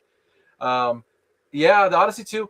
I always had a love for the Odyssey 2, and I make a number of products for it as well. The MCPs, the socket protectors and stuff. I remember my first memory with that was back. I must have been like 6 or 7, and a kid in my apartment complex had the Odyssey 2. It was like the only one I ever saw, but he had the Quest for the Ring, and I'll never forget how cool. I was like, this looks so cool. Even my Advanced Dungeons and Dragons kind of felt a little like this is cooler, and that's even before I realized it was a board game. Like I thought it was just like a little dungeon game, but it's actually the fact that it would turn the whole system into like this board game was really clever. So yeah. So I had one neighbor with an Odyssey 2, and Yeah. I was the Intellivision guy. There was actually one other Intellivision guy, like in the late 80s, all the way across town. We could go there. It wasn't like across Right. town, but across the neighborhood, I should say. And then everyone else had 2600s. Yeah. So, I have nostalgia for the Odyssey 2 as well. I have a complete US set, and then I have a ton of homebrews. Some of the homebrews are fun to play. I keep meaning to play them on the Retro Gamer channel, and I just never have time. Yeah, I've got some ideas for I always wanted to do like a little overlay keyboard for the membrane of the Odyssey 2, like literally a keyboard would lay in there, and you could just like have like chiclet buttons that would go and press down and actually make it easier to type on that, because the actual membrane thing is obviously not very much fun to actually type anything. Not even lengthy anyway. Yeah. So yeah, awesome. But yeah, so thanks for giving me some time to just talk about this stuff. So yeah, so just so you all know, I've got your orders. I should be able to start knocking them out pretty quickly this week. I just want to make sure. Basically, what I'm trying to do is make it easier for me to mass produce them, because right now I kind of have to print it, then I have to make the little pieces, and I'm kind of having to kind of whittle them a little bit with my deburring tool just to make sure that the clicking action is nice and responsive. And I know it's just basically, we're talking like 0.2 millimeter tolerances that make all the difference in the world. So it's definitely a feel thing. Real quick, just to plug the other products. Real quick, tell us about the IntiNES, Inti port, and sure. Thank you. Real quick, what they do. All right, we have a lot of new viewers. I have the IntiNES handy. Actually, I have one. 1 second. It's right here. You got one handy? Okay. I know where mine is if you can't find it. But basically, all right, so this is the IntiNES. And what this basically does is it plugs into your cartridge slot of your Intellivision and gives you 2 NES compatible joystick ports. These will work with any NES controller, even the wireless 8-bit DOE ones. I don't own that, but Casey tested it. And here you have your cartridge port. So you pop your IntelliVoice, your LTO, whatever devices you want to use with it, and it passes through and lets you play it. This particular one also has essentially a few extra features. It auto detects, and this actually glows blue, red, or purple depending on which thing you plug into it.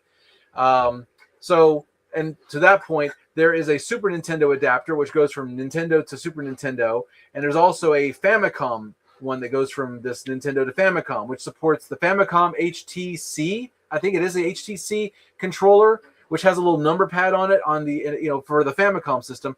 But then there's also the NTT controller, which is for the Super Famicom or Super Nintendo, which has a number pad on it, and ours will support that as well. So you actually can. Great. Yeah, it is. So you can play. Obviously, it's only 8-way. It's not 16 direction like the originals have. So that's one thing that nothing can replace an Intellivision controller because of the 16 direction stuff. There are some.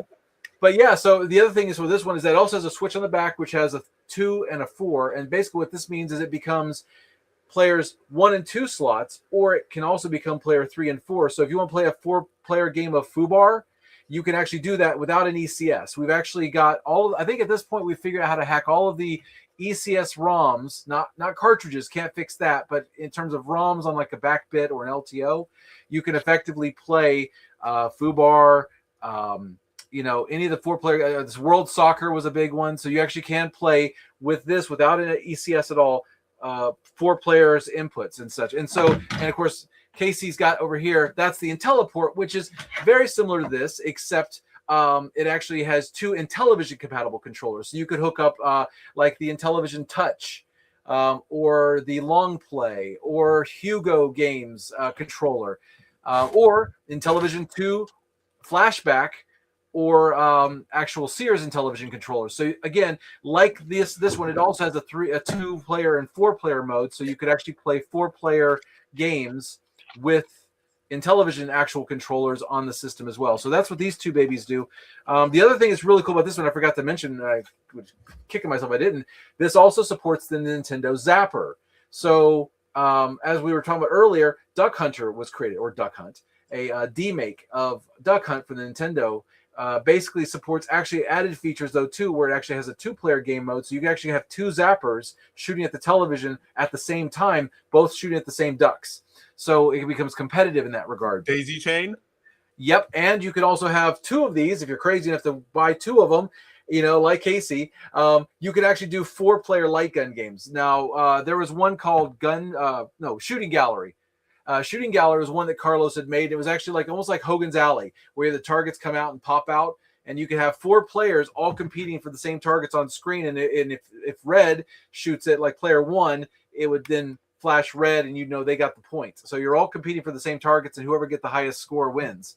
So I'm very excited about that. There are some other games in the work that Carlos is working on. Luke is doing his best to try to salvage the situation. So Luke over at Intellivision Collector is doing great work trying to bring another game after this. I don't know which one it is exactly, and I'm not going to speculate, but there's another game in the works already. So if you want to play light gun games on your Intellivision, you could do that. You still need a CRT television, of course. There's no solution for that. But yes. Another thing on the IntelliPort, they also point out, Casey, you'll see there's 2 USB slots on it. Those are not data, but those will support power. So if you have the Intellivision Touch, for example, you can actually plug a USB into that to drive power for the IntelliVision. What's that? Tested and works. Also, I want to bring up, you can use original controllers or flashback controller. That's right. There's a flashback switch as well, so it turns the 2 ports into flashback compatible.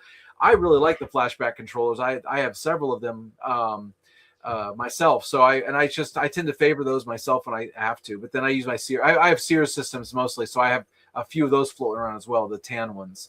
So yeah, those are kind of the latest and greatest of what's going on. And so we're I think that's. I mean, for now, we're not really going to be releasing any more hardware like that for a while. We're going to let these kind of stew for a bit, and and as like I said, I'll be working on some light gun games myself as soon as I get my head wrapped around the concept. I've got some ideas.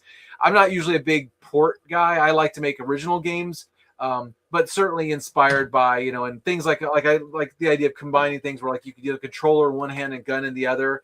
So you could do things like move and shoot, there was a Bank Panic port that Carlos had made where you basically were playing Bank Panic with the controller in one hand and you had the zapper in the other, and you were shooting the cowboys instead of doing the 1, 2, or 3 approach, or hitting fire buttons to shoot. So cool ideas like that. I think there's a lot of potential to fuse different game mechanics together. New game styles. And if no one else beats me to it, Robotron or a Robotron-like is definitely something I don't know why that hasn't been done yet, but it needs to. And so someone else can maybe port a pure version if they want to do that. But I would like to do an actual dual disc, Smash TV, Robotron, something to that effect where it's, you move with one and you shoot with the other, because I think that should be a real blast. And I think the Intellivision's hardware has got enough capability to handle. Twin stick. Yeah, exactly. That's a pretty cool thing too about the IntelliNES. So after PRGE, we sold a few of them to PRGE people out there, which is really great, but we got some really great feedback about it, and unfortunately this meant we were going to have to do some firmware updates. So we did do a recall, and again, if anyone out there has one of these and hasn't sent it back to us yet, contact us so I can help arrange the payment. We'll cover shipping, but we want to get your IntelliNES back so we can give it the firmware update, because we did a hell of a lot of stuff. Frank and Russ took it to 11. I'm not kidding. So basically, here's a few things. So now there are actually multiple key button layout configurations you can switch. Lamatron, the Amiga. But basically the idea is that you can now hit a certain combination of keys and hit arrows, and there's different button configurations. So basically what we learned at PRGE, because none of us had ever played it, really though, was impressive. But I'm like 52 everywhere else. I promise you. My knee, I just have my elbow. I was like, But hey, so but the idea basically is that when we played Mario, Super Mario Brothers, which Rev actually had at PRGE, so he let me borrow one of his cartridges. And what we realized was that the buttons were backwards, because we had kind of gone with the cardinal direction of the A, B, and C, much like you have 1, 2, and 3 on the Intellivision. But what it turned out is that the way it had been programmed, the A button was really the run, and it was basically backwards. You know what I'm saying? Like usually I think we all know you kind of ride the A and you press the B button to jump, so you could kind of control your run speed. But the way the you need that the right way playing Mario. Right, exactly. That's like half the thing. Now, there's also a weird thing that I learned about the Intellivision too that I did not know, is that apparently the Intellivision only knows if 1 button, 2 button, and 3 are being pressed at any given time. But if you press more than than two or more, the Intellivision no longer knows whether it's 1, 2, or 3. So in other words, if I push 1 and 3, it just knows that like they're all being pressed. That's all it knows. It doesn't have that kind of fine definition, but I still think they coded it in a way that you can effectively run and jump now. So what we did with the NTNest now is you can actually have you press a certain combination of buttons, and there's a manual that explains all this. Even I don't have it memorized, but you can hit like up, and what'll happen is the blink here will blink, and it'll let you know you change the mode to a different configuration, so you can actually change it to like Super Mario Brothers, whatever you like for that game.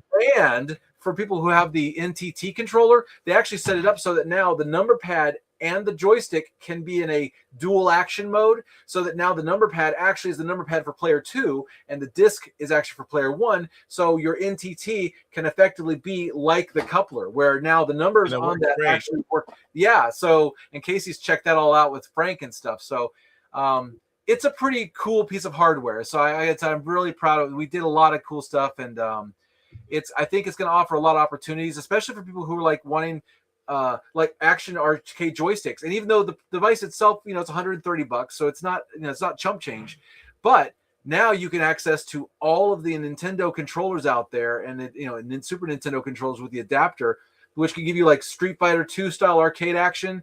We actually were real quick on that note. And it's not just the Nintendo controllers, because the brand new 8-bit Do controllers, all of those work as well. Right. Wireless, wired, all of it. Yep, that's absolutely right. So aftermarket stuff is obviously compatible. One thing we were gonna consider doing, but we decided it was too much of a chicken or the egg thing. But basically, it is possible that we could have made it, but we decided not to because of time and everything. Was to actually have it where the Super Nintendo controller, like the NTT, or even like just your standard Super Nintendo controller, could have all 6 buttons and start and select be buttons that could be actually accessed by a homebrew game. It wouldn't really, you'd have to write new games. That was the thing about, we're like, is there really, we weren't sure if we could count on there being enough interest on a homebrew developer to actually write new games that would take advantage of that particular button set. So it was a little bit niche within niche within niche. So we did not end up ultimately doing that, but there's always the future, right? So, you could always consider other possibilities. More options. You never know what you give options. That's happen. You build it, they will come. Hopefully that's what we're hoping to see with that, because I think basically, judging on how well these products go, the only other thing we've really considered strongly doing was effectively doing one for the 2600, 7800, and kind of like the Sega Master System, kind of a catch-all for all kind of the others. The big thing about that was having access to roller balls, having access to analog paddles, so you could actually play like breakout games with a true left-right, hard range. They have that really tight accuracy. So that's kind of a thing we're looking at down the road, but it's one of those things where we just have to kind of figure out, like, how deep is the well, how many people are actually interested in it. That's all that stuff has to play into our decisions on that and stuff. But we've been very happy with, with people using these devices so far. And I really look forward to the homebrew games that come out this year. I think this is a great opportunity for people. Next year. Well, that's right. Next year. It's already feels like it's already 2020. I'm already here, man. I'm already there. No, but yes, exactly. Next year's going to be amazing. Yes, it's a cool system. And I like those controllers. I'm currently collecting for that one right now. Not like going after it, but I'm like 90 something of the 114, I think it is, for the US. Yeah, I've got that system, and the light phaser was the other thing we were looking at supporting as well. So if we were to get the Sega Master System working, we would also try and make the light phaser work with that. We'd have to make sure, thinking compatibility wise, we try to make sure we wire it in such a way that it behaves like the Nintendo, so that if Duck Hunter were to be bought now and you were to get the light gun later with the light phaser, that it still works with Duck Hunt properly. So, so that's, I'm very excited about what's coming up ahead. And Casey, it's great that you keep this going too. And all you guys who keep coming in every week and checking this stuff out. So yeah, it's really cool. Yeah, I appreciate you. I appreciate you coming on and showing us the products. You've been on the show many times, and in fact, a lot of times you've been the featured guest, not just like a clip showing off a product. You were on one of the first ones, and kind of every so often you've been on. You're one of the early guys that came on. You were kind of just getting going at that point, weren't you? And that's when I did that. So, golly, that's hard to believe. Now we're what is this? Did I just say? Are we like we're getting close? We're You're at like 98. away from 100. Yeah, this is number at 98, right? So, Yeah. geez, wow, That's crazy. Over 2 years. Phew. All right. Well, I'm going to go ahead and move on to the next segment. I still have a bunch to go, and we're like hour 37 in. I know. I thank you for coming on. And thank you guys for hanging out. And I can't wait to try out that last one. Awesome. Thank you so much. Now I got to go air up my wife's tire, which is apparently flat out in the driveway. So she had me turn on the little air compressor. So now you're ready to go. All right. You have a great night, everyone. All right. Night, Caleb. See ya. Take care of that hair. Where'd it go? I couldn't find the button. Chuck, if you're listening, click that link. We're almost ready, buddy. Let me catch up here real quick. Always great to have Caleb on. Makes lots of cool stuff for Intellivision and other consoles. There is a rumor that if you have great hair, markets for the Intellivision open up for you. Very cool stuff, says for strings. Yes, that is the one. I didn't realize it had extra hardware in the cart. That explains why it's so impressive. 98 episodes of radness. Definitely has gotten better over the time. I still have a lot of cool ideas that I want to implement, and some of them involve other YouTubers. Just need to kind of get it all going and make it a regular thing. I think it'll be a lot better.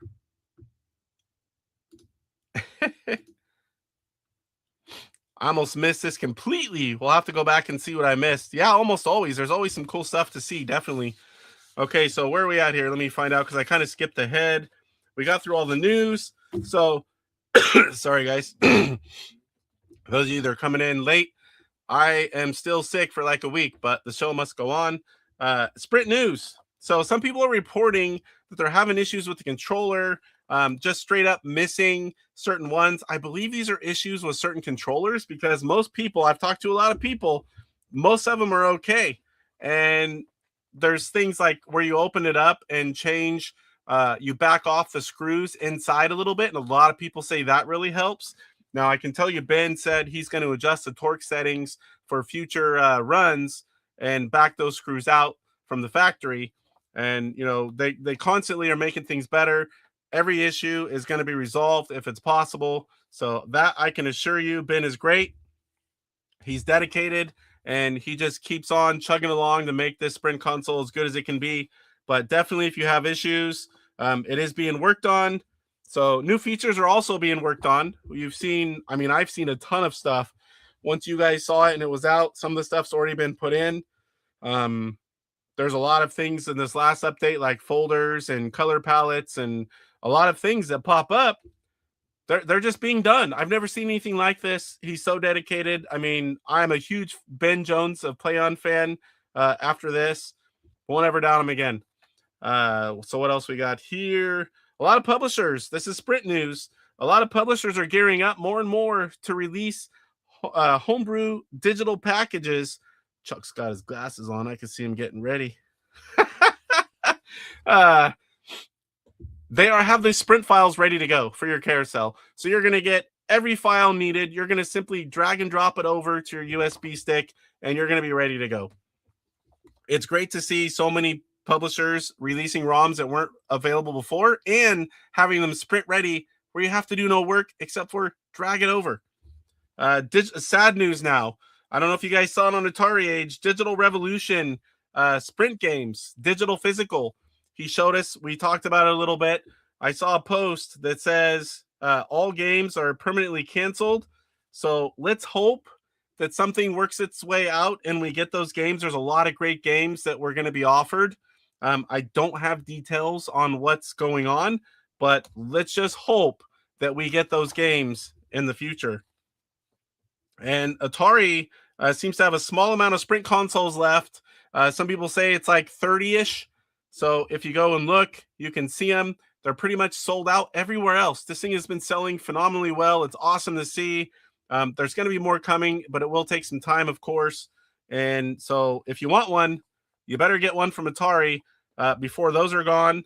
I don't know how long it'll be before more are going to be seen, but there will be a short wait. But don't give up. Don't pay those scalping prices on eBay. Wait a little bit. Get them regular price. Once they're not available, these guys have bought a bunch and they're going to throw them up on eBay for 2, 3, 4, 5 times the cost of it. I hate seeing people pay when they're coming out. So, all right. I think that's all I've got. We're going to go ahead and bring on another special guest because I told you guys at the beginning of the show, we're going to talk about features that you would like to see implemented. Try to keep them realistic, but I'll pass along anything you guys want. We're going to try to get a collective of what they should be working on and what needs to be done. What, kind of like the color palette thing, folders, the reset buttons being worked on. Let me just go a few things. The reset button's going to get better. If you're on a Mac, those underscore files, the extra files, I now know how to get rid of them, but it'd be nice if they just were never there and you didn't have to do anything. That's going to happen. Oh boy, there's a couple other things too. Like I said, I'm still all foggy from all the meds and sleep and being sick for a week. But we're gonna have this special guest. We're gonna bring him on. DJC Game Studios. Telling you, just order more merch.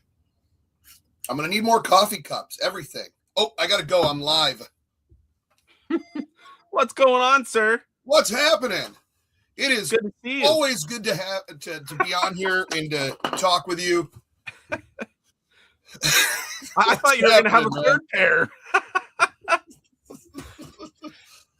Well, I invited Chuck on because he's a big Sprint guy. He's done a lot, big Intellivision guy.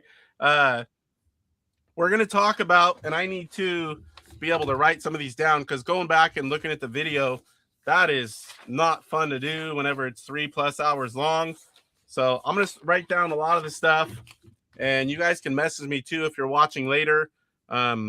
What are there some things that you've noticed that you wish we talked about the reset as far button. as like you talking about like if they bring out like another rendition, or are you talking about stuff that we need with this current the current model Sprint, things like how we added folders, how we're changing the reset button, how color palettes, like what else, getting the ECS games to function properly, that's in the works.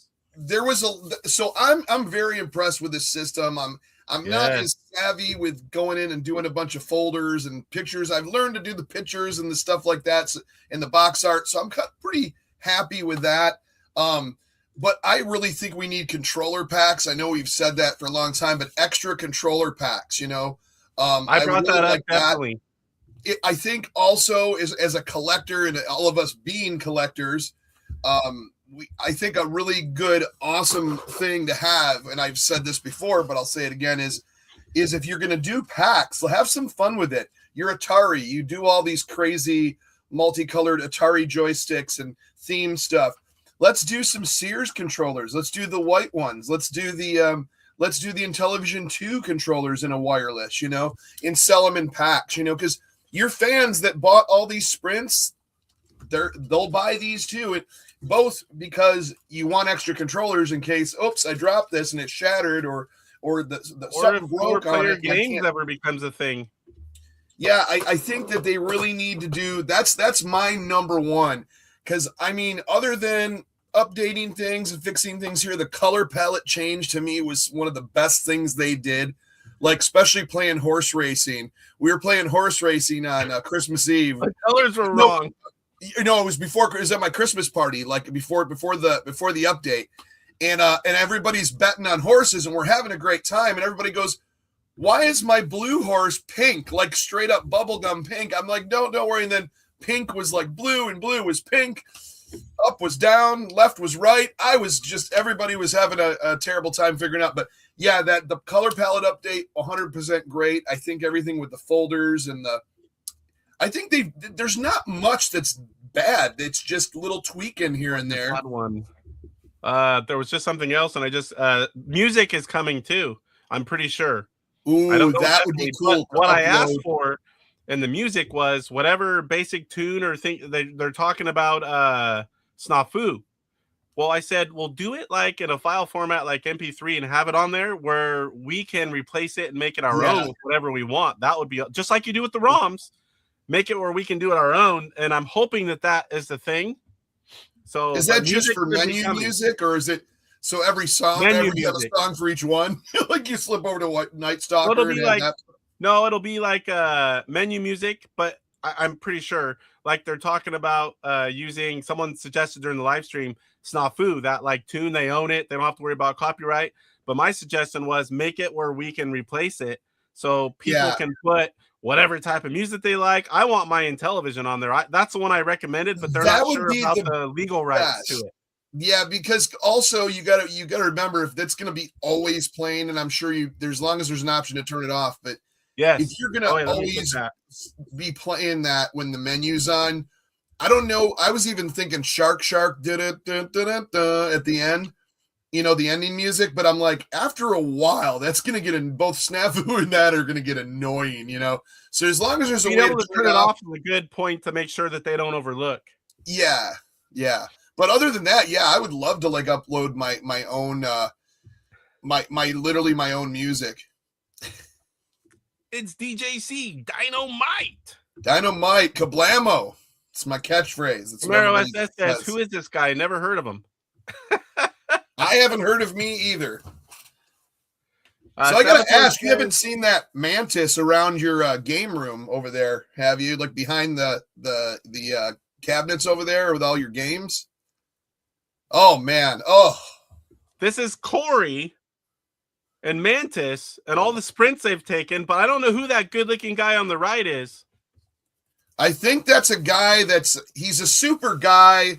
He's a mega super guy. He loves graphics. I think he's 64. I don't know. Ooh. But that's definitely not me. It looks like me, but that's Corey. With that haircut, yeah. I guess let me do this one. There we go. Retro Bro, what's going on? How late am I? Only a few minutes back on chat. I'm still sick, but that never slows me down, buddy. I lucked out for high scores. So I lucked out not to get sick, man. Everyone around me was just I don't know how.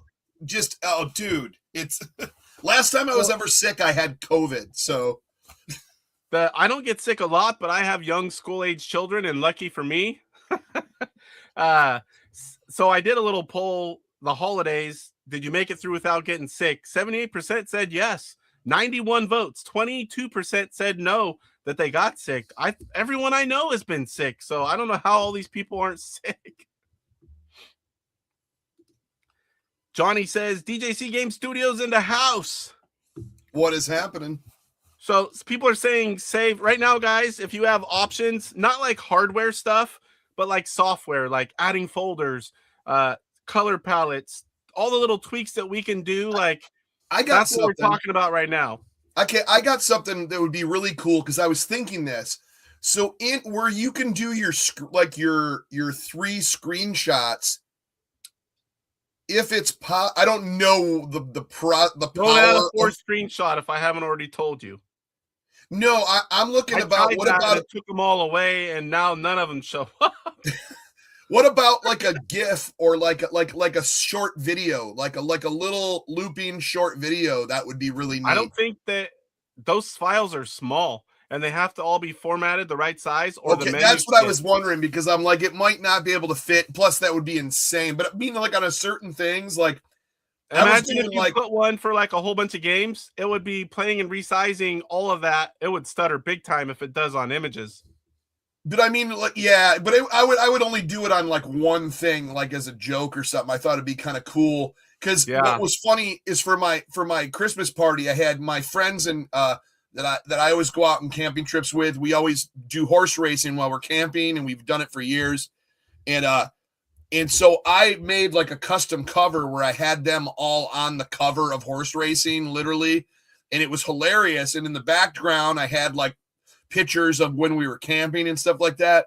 But I was like, man, it'd be so cool just for like one game if you could have like a little MP, like just a small little what would that be, an MP4, MP whatever, just like a short little MP4 would be, or MP3 would be audio. Yes, I think it's MP4s or video, yeah. But something not even high quality, just like I said, just something that loops really quick or something, This one I like. I don't know if it's possible. instead of having, I don't know if it's possible, but like you could go into settings and do wipe all and factory reset instead of having to fumble with the file, hope you got the extensions right. Just be able to go in, click, are you sure, and wipe it all that way. But the way you do it when it boots up, I'm not sure, but that's a good idea. I'll have to ask if that's something that is possible. It'd make it a lot easier for everyone. Hugo's in the house. I'm trying to catch up here. So another one is save states. I thought they said I'm going to ask them about it. Save states were like you literally just talking about you're playing, you save it, you come back, you're right where you were.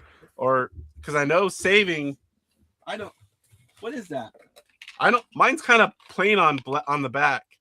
I don't have anything on the back. Oh, really? You don't have this custom DJC Game Studios controller? Yours is a little cooler than mine. Like I said, they're available nowhere, but you can get this controller at oghugo.com and use code DJC. So saving high scores, that is a thing if the game has it. That all works. Right. But save states do not, but I will ask them about it if it's even something possible down the road. I know it's been brought up before. So keep them coming, guys. We'll throw them up. We'll talk about them. I'll get the whole list to Ben, and they'll see what they can do. But save games or high scores do already work. The game just has to support it. Save states would be awesome. Yeah, I would like save states.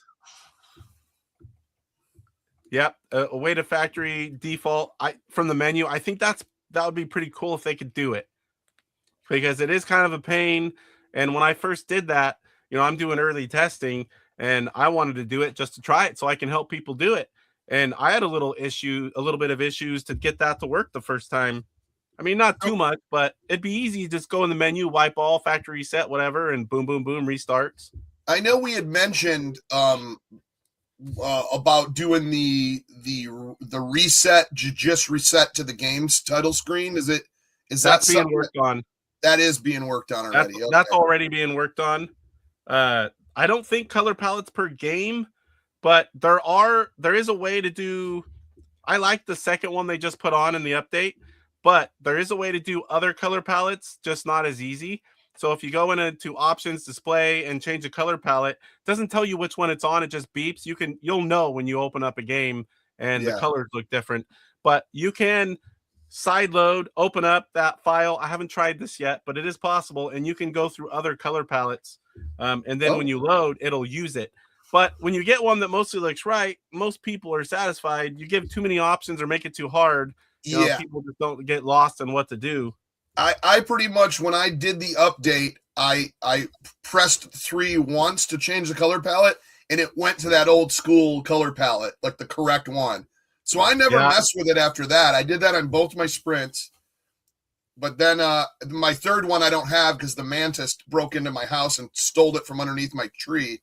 But other than that, I think that was a great idea. I haven't checked out any of the other palettes, but I think that pressing it just that first time after the update will put it to that darker green. It won't be like neon green on everything. It won't be all crazy pink. Like your bowler will be the normal light purple. You'll be able to see your greens and everything on the golf game. Your horses will be the correct color, even though the blue is always a cyan kind of bluish purple. If it's off, it's one thing, but when it's a whole another color. When it was literally bubblegum pink, and I'm like, I'm trying to explain to everyone, there's an update coming, but it looks good now. I think that's all set stuff. The border around the edges of the games, border colors. Yeah, see, I do that. What everybody hates, the 16:9. I stretch it, so it doesn't bother me. So Mark has a good question, not related to different things we can implement, but I am going to reach out to them. I'm curious because I'll even offer to help them get their files ready if they're. I've done that for several people already. Get the screenshots, get all the files, make sure they're all right, test it on the sprint, and then send it back to them, and they can sell ROMs and offer sprint ready versions. And so I definitely want to reach out to them. Let me make a note. I just haven't yet. I've been so busy and I've been sick and the holidays. Tapper's reviews made a good point. With all the new sprints coming out going forward, they should really just be the default should be that second color palette. It should be because that first one was way too bright. and off. I have that in my notes too, because a lot of people brought that up, that the one that originally came on it was not quite right. Right. Let me find that here. I'll make a note again because I know I've already done that. The new one to default. Yeah, that way.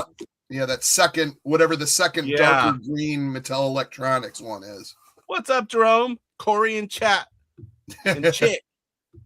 Corey is stealing Intellivision sprints. Casey's here on the Intellivision Show. I don't know what he's talking about. While we're talking about this, Corey, Mantis, and whoever that good-looking bald guy was, they're stealing all the sprints. So I don't think that's possible because that's an emulator thing, the volume for each game. But there are games that are louder. Yeah. I always wanted that. It's like turn on a low game, then you go to a high game. You're like, whoa. Oh boy, what did I do with my? Trying to get ready too, because we are gonna, after we talk about this a bit, we're gonna head into a head-to-head one game of Phoenix. Well, and I was gonna switch that up on you. We've done Phoenix a million times. What if we do AF head-to-head and see how long we last on one game? But no continues. Yeah, because that new sequel just started being worked on now. And I told people all about your video, and I didn't tell them what. And now you so check out the video. But whatever, it's still cool to see. If you haven't heard about a lot of new viewers will be interested in this. There's a Electronite game from for the Intellivision and for the Sprint, and it's available now. It's called AF or Anthropomorphic Force, and they are working on a sequel. And right now, and I've been talking to William from Electronite, and I'm kind of passing on some of the stuff that was in the comments of the video. So if you go to the video and you've played the game, or you buy the game and you play it and you go, oh man, they're going to be working on that. I don't know how long it takes. It might be the year, who knows, but I think it's good to have feedback on what the fans want. And I kind of sent like 7 or 8 bullet points of just off comments and my own thing. Like we had stuff like, some options or some, like buddy fighters that would, fight alongside you, different power-ups like flamethrowers and ray gun and stuff like that. Or even having like giant, like mega bosses, which they always have in that game, like coming out from like this side, then coming out from up top and coming up from the bottom, and all that type of stuff. But yeah, there was some really cool comments about, what people want to see. I mentioned the boss thing and then the side scrolling too. I wouldn't mind some side scrolling. Yeah, levels. the other way. Or having to find stuff, or even going into a shop to buy an upgrade. Another thing I mentioned was, what about having a couple different character selectors at the beginning? So where this character has these weapons, this character has a couple more different weapons, and you could really add to the story. DJC special guest. Yeah, there's going to be scalpers. There's someone selling 7 of them for $219.99. Don't buy them, guys. I promise you. They've already promised they're going to be selling these until they don't sell anymore. So, I mean, unless you just can't wait, you don't want to pay that money. So as long as the mods are cost effective for production and consumer, they should definitely add some stuff for the next version. I can't really speak on that kind of stuff, but trust me, they're dedicated. I can tell you that. Yeah, I wrote it down that way. I knew what you meant. When you're in 4.3 mode and you got the black bars to have artwork, I'm not sure if because that has to go through the emulator, but I'll ask. I did write it down, and I knew what you meant. It wouldn't do any good to put graphics in the 16:9 mode. The ROM for the Pandora incident, I believe, George Plimpton Easter egg in the menu would be awesome. I'm feeling a little flat, and he just like does or a commercial. The game color palette. Yeah, 4 strings. Check out electronite.com and then or electronite.net. You could also, which will take you to a kind of showing what's coming, and a lot of those are now available. But I think Pandora Incident is available. I know the ROM is. I don't know if the Sprint files are ready yet, but email electronite@hotmail.com and you could probably purchase the ROM. And I believe they might have those files ready. If not, then I'm sorry. But there's the email right there. They know it. I got it on speed dial. I'm way behind on chat, guys. I'm going to catch up right now. Also shows software version, palette selection. Yeah, I brought that up because you just click it. You don't know until you go in the game, but you know when you're on the wrong one. Great idea. Yeah, I don't know why I didn't even think of that. Like, I'm like, well, I guess we'll just hit it once. And I'm like, yeah, it would be good to just show option 1, 2, 3, 4, 5 or whatever there is, you know? Yeah, that's actually a great idea. I have not heard anything about this. I know there's plans on things, but I haven't heard anything about that yet. Yeah, I forgot who mentioned that. If it was Retro Creep or someone I was watching was like, Makes sense. This came out, but it didn't have the Atari soft titles, and it didn't have like Centipede, which was their IP. I was like, that was kind of a lost opportunity, right? To add that extra game in there. I'm not sure about all of them. Someone asked earlier about USB 2.0 or 3.0. A lot of people are having issues with 3.0.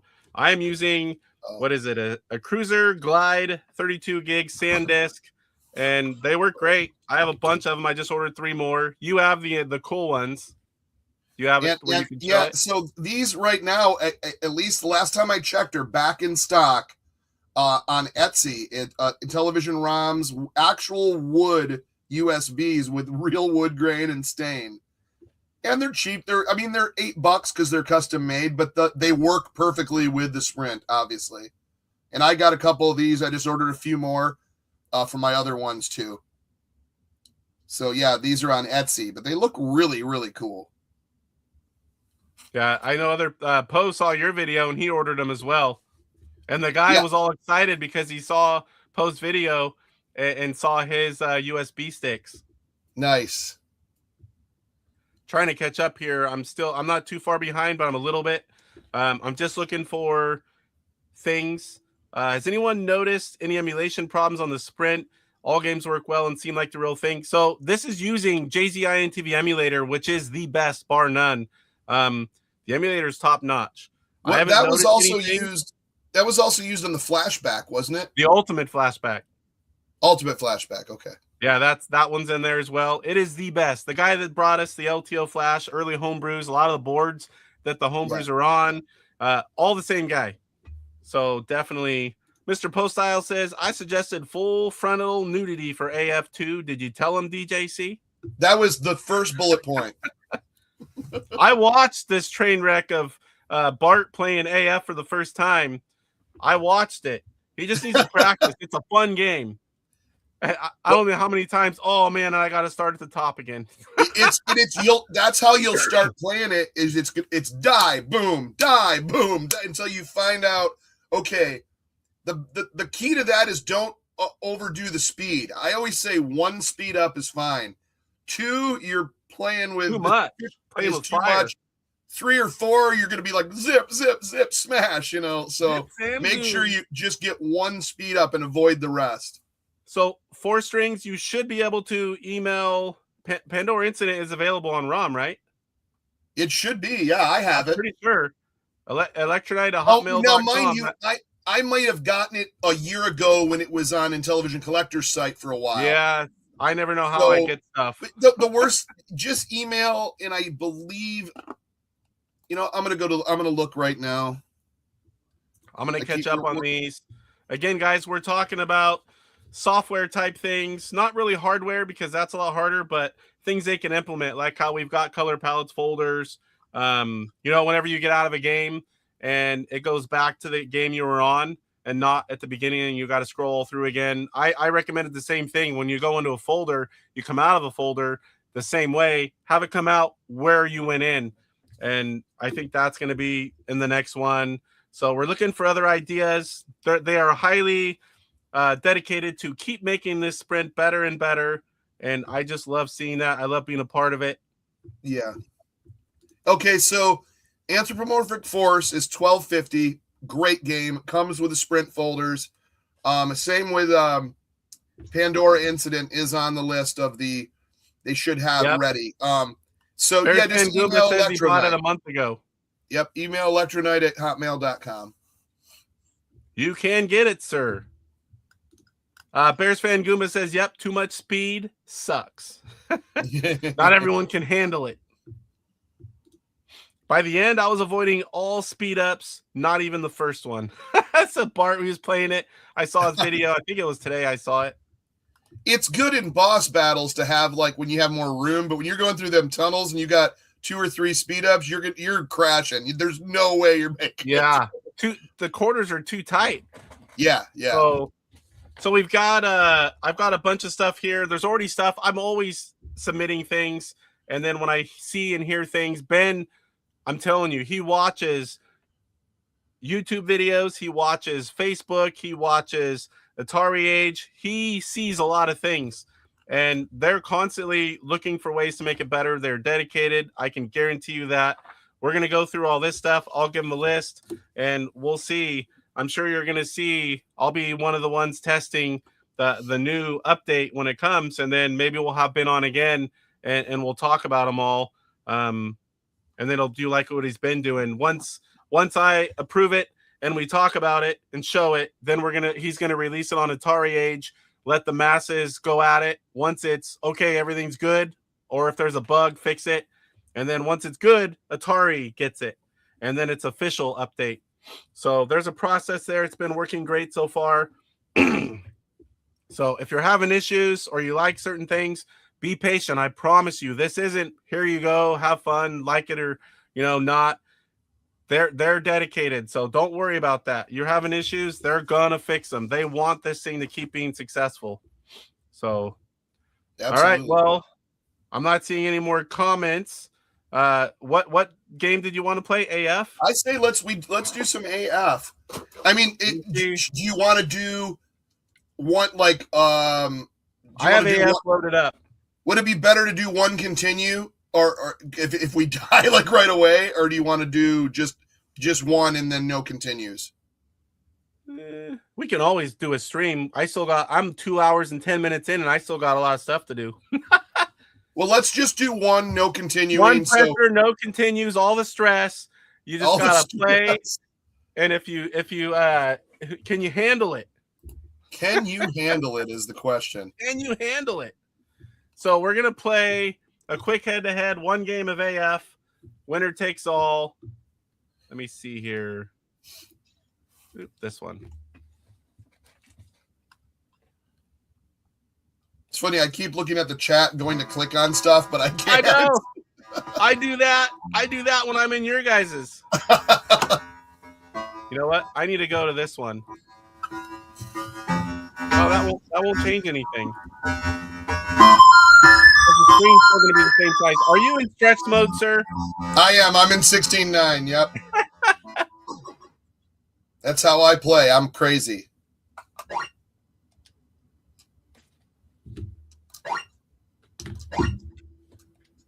See, I'm still having it not save for me, which is weird because I beat the Tunnel 2 boss already. I'm in Tunnel 3. Huh. Need to look at your JSON file. I might have to ask you later how to do that. Yeah, I can help you out if it's not been done. I think that's the only problem. Yeah. Speed up. Oh, I'm already dead.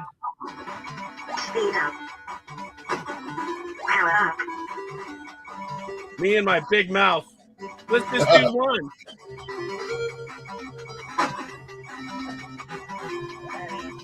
Yeah, Barry, that's what I need. Oh, mother of lords. I already died once. Yeah, I just died once, which I was... It happens. Sometimes you can have a bad game. That's why I like live head-to-head one shot. Even if you're always better than me, I might win once in a while. Shoot, I missed that power up. Damn it, I got another speed up, and I didn't mean to. Oh, what the heck? Ugh. I was on auto fire, then it was gone.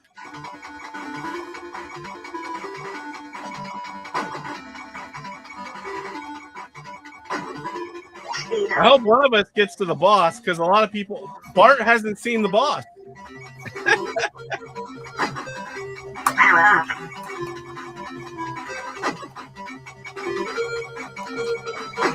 Chuck is pretty good at this one, though, because he plays this one a lot. I'm not getting that damn speed up.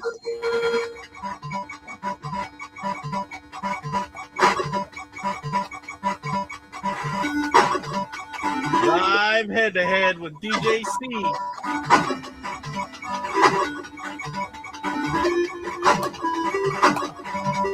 That's what I needed. All right. Now we're rocking. Power up! I haven't died again, have you? No, I'm still on my first. I mean, I died twice, but I'm still. I haven't. You died continued. twice? I died twice already. Yeah. I had a rough start, which sometimes that'll happen. Doesn't mean we can't finish strong.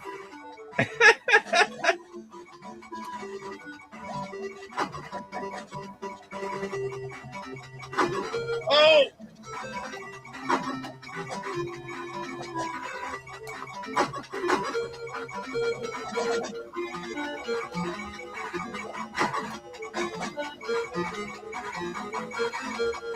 Oh no! I went down and hit one. I almost had the boss beat. Oh, you're at the boss already? I almost beat him. He was flashing red. Now I'm pissed off. 7,200. Oh, that was a dumb death the second. See, the best way to get the boss is actually the double fire, not the triple, but it'll just take me a little bit longer, that's all. I had him flashing red, too. DJ, what's going on, sir? Good to see you. Oh, you mother. Well, Oh, you got me. I had 7,200. yeah, that was a rough one. Neither one of us beat the boss. But it was kind of cool just to show that game off. It is a really great game. It's a fun game. Multiple Yeah. bosses. How many bosses are in there? Well, you got, I think you got 6 tunnels, so 6 or 7 tunnels. Nice. So you I have have not. boss I've only per seen tunnel. maybe 3 of them.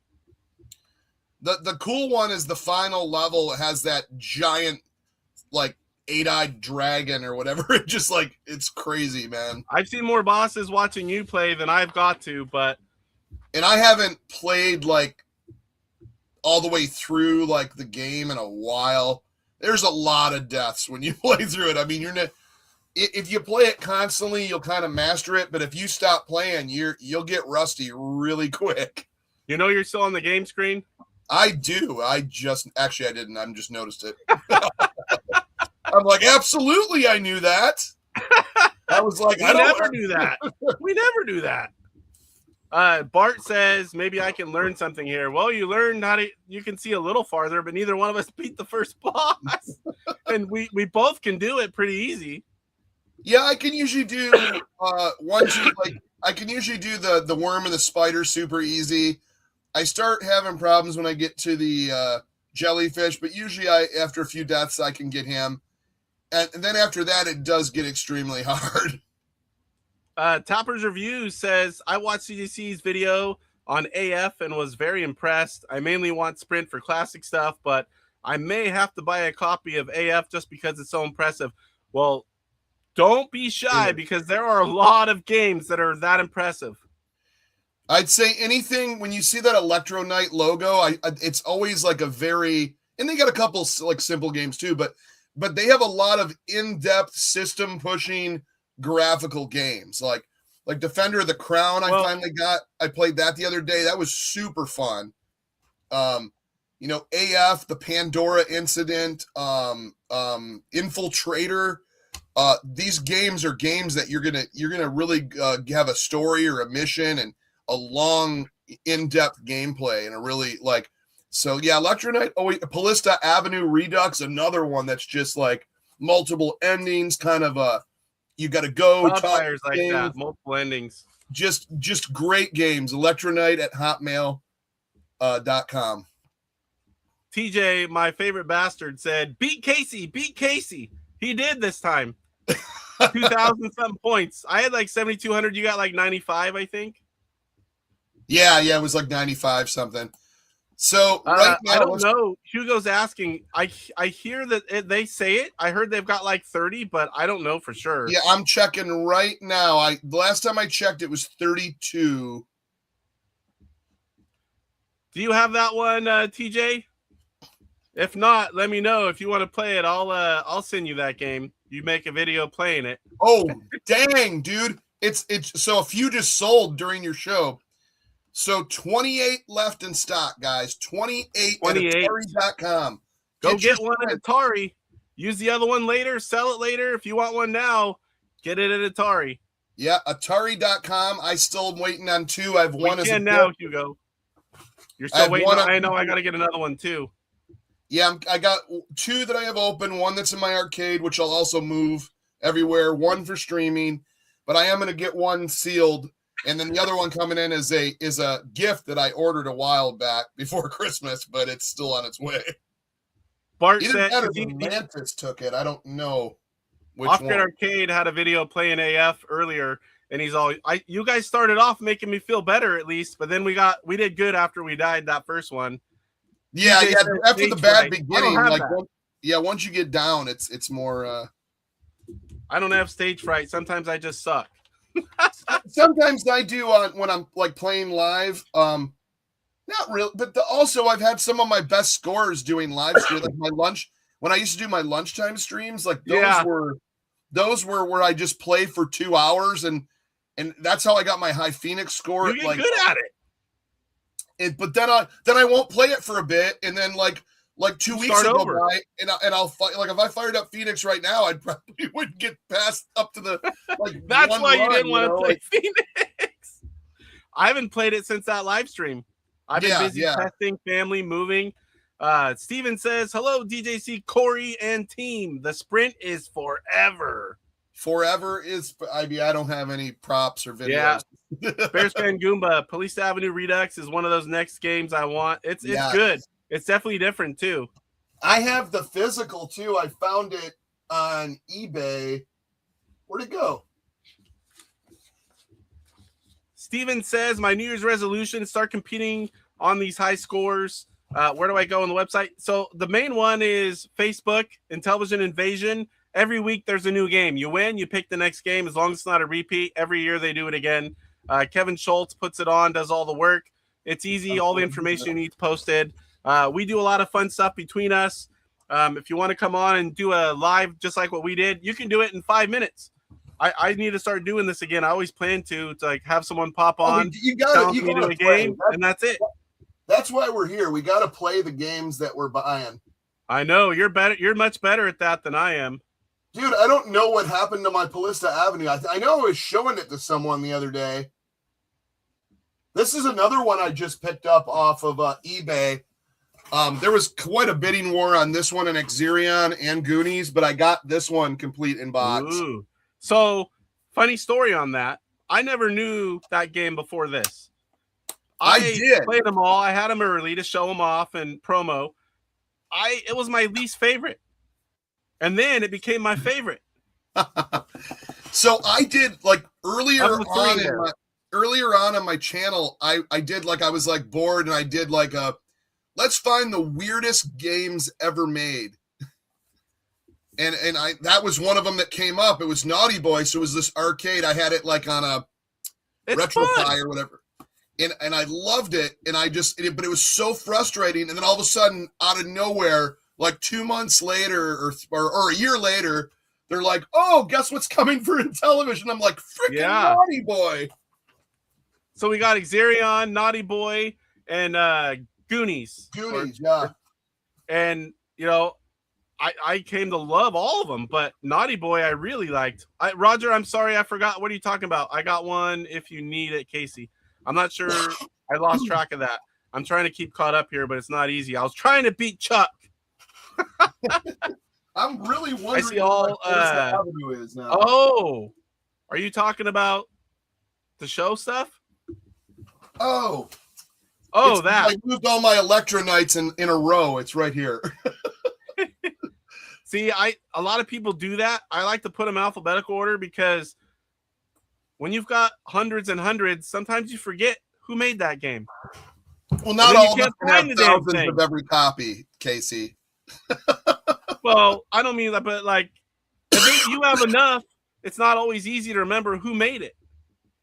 I mean, right now it is. Oh yeah. But like go 3-4 years down the road, you're like, oh crap, who made that one? You want to play it again.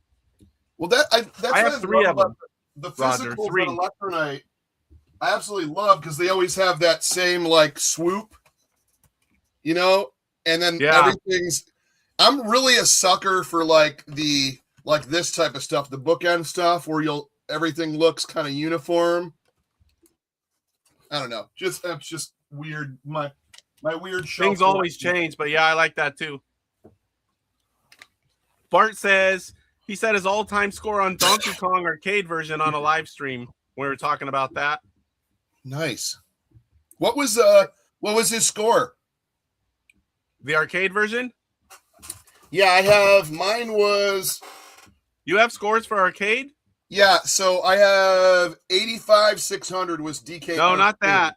I have the actual arcade. Oh, yeah, that I probably have on my machine, but I was gonna say I don't think you have those on there. No, this is all Intellivision. Maybe he does mean the Intellivision version, but I would guess he means arcade. But also Holy moly. Check out the Green Ape version though, 136,800. If you could deal with those controls and get to 136 over that score, then you're a better man. I don't think I can do that. Jerome, it's fun to talk and watch Intellivision streams. However, it's being ability to partake. The Sprint has done that for me. That's awesome. Yeah, the Sprint's doing that for a lot of people. It's great to see. I love it. Emulator config settings. Camo Ducky, $50 super chat. Woo! Holy moly. Thank you, sir. I appreciate that. Hey guys, you all mean the world to me. I'm so blessed to have found Renee. After I proposed, I would love for you some video shorts from a certain Camo Duck. Love everyone in chat. Thanks. Thank you, sir. Appreciate that. Actual arcade version says off-grid arcade. It was 150,000 or so. Oh, nice. I don't know. I mostly play Intellivision these days, so I got to get back into doing my arcades and maybe documenting my high scores because I have a Mr. Do machine, a Yara Kung Fu machine, Donkey Kong, Pac-Man, Super Pac-Gal, like all the classics. But I should do like a running like high score thing with that. That would be fun. It's always good to keep track. Be like, hey, what's your high score? My throat's starting to. Well, you're only 4.5 hours in. You'll be okay. Oh, you're muted. You there? Uh-oh. I'm here. I just clicked the darn button. Tofu's talking about updates again, and this is a good one. Just click a button and have it load a random game. Oh, like a random. Cause they used to do those like on like the Pis, like the retro, like the Raspberry Pis and stuff. I don't know if that's easy or not, but if it is, why not? I think that'll make you play things that you normally, that you've never played or wouldn't normally pick. Now, Casey, do you have I know you do the folders and stuff, but do you have like by brand or do you just have your carousel maybe? Like I saw a lot of people where you can do like all the Imagics, like you'll go through. So I'm thinking about just labeling like my Imagic stuff, Imagic, and then the title so that when I go through my carousel, you see all those silver boxes at once, Yeah, you can do it that way. You can change a JSON file and have Imagic games and then alphabetize. You can do folders.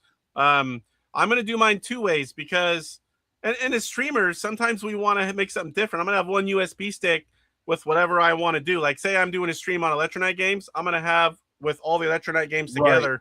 But I still want them all alphabetical. So I'm going to have folders. So I'm going to have like A to, whatever, J and J to whatever, and probably break up into 3. But I'm also going to have a version where I have all Electronite games, all Intellivision Collector, all Intellivision Revolution. I want to be able to go in like that. But I also want them all in one big alphabetical order. But to do that, you're going to have to utilize folders. But I got a question, and you'll probably, and a lot of people probably would want to know this too, because I am really stupid when it comes to any of this stuff. How many games will the Sprint allow you to put on one USB stick? So there's people that have put everything on one. I've heard it stops after R. So, but folders eliminates that problem. So you can't have just like 300 games chilling in one directory. Oh, So got you. that's why if Okay. I did alphabetical, I would put like maybe 3 folders. I don't think 2 would cut it because, you know, once you get them all, that's a lot of games. So but you'd be able to get the whole 125 on one USB. I don't know. I don't know the people that have done it and have stopped at R. I don't know if they had a bunch of other stuff. I'm wondering I because have not I usually tested limits myself yet. because I've been doing a lot of them to where if it's especially like if I'm like there's games I don't play like checkers, reversey, stuff like that. Not that I don't want to learn reversey. I heard it's supposed to be really fun. I just never did. But a lot of those games I won't put the artwork or I'll just do one screenshot. Yeah. So I think it eliminates where I'm not having 4 screenshots, overlays, and every in a story and everything on it, you know. As streamers, you know, someone might say, "Hey, what's that game look like?" You want to show them? Oh, I don't have it on there. I don't ever play that. You could put all the stuff you'll never play unless you're asked to in one folder. I mean, the Vectron USB. Word fun, you know, learning. Yeah, word fun and math fun. Yeah, if someone wants to see it, you still have a folder there where you can pop it in and show someone. This is an Intellivision specific emulator, so a lot of people have asked about that. It will not play any other type of games, just Intellivision, but that would be cool if you could sideload a bunch of other stuff. Everyone's saying congratulations to Camo Ducky. Yes, congratulations, Steven. Yeah, that congrats. is awesome. If that's a thing, I don't know if you've asked yet. Yeah, but that's sweet. That's freaking awesome. You're gonna have to keep us all posted for sure. I have the 125 in one folder, then Homebrews by who made them. So apparently, and you have all the artwork for all the 125, right, off grid. So apparently the 125 works. See, I hadn't tried it myself, and I think the other people that did it that stopped at R, they had a ton of stuff all in one folder when they did it, because it was all before we had folders as an option. I still don't know how to do folders at all. So that's I guess that's something I need to look into. I can help you anytime. We could log in like this, but not be live. And I can just show you what I'm doing, show you, help you, show me. You show me yours, I'll show you mine. That's what the Mantis said, and now I'm missing a sprint. Mr. Poststyle says, "Okay, I'm exhausted and stupid for staying up this late. Got to get up at 3:45. It is 10:27 p.m. Love the sprint. Love you guys. Good night. Thanks for stopping in, Poe. Thanks for staying up late. I still have a while to go. As always, I'm getting hungry too. 2.5 hours in, but this was a pretty good show. We had all kinds of people, multiple guests, all kinds of stuff. I mean, multiple guests. Yeah, checking on eBay. They're gonna keep going up whenever people start realizing they're gone.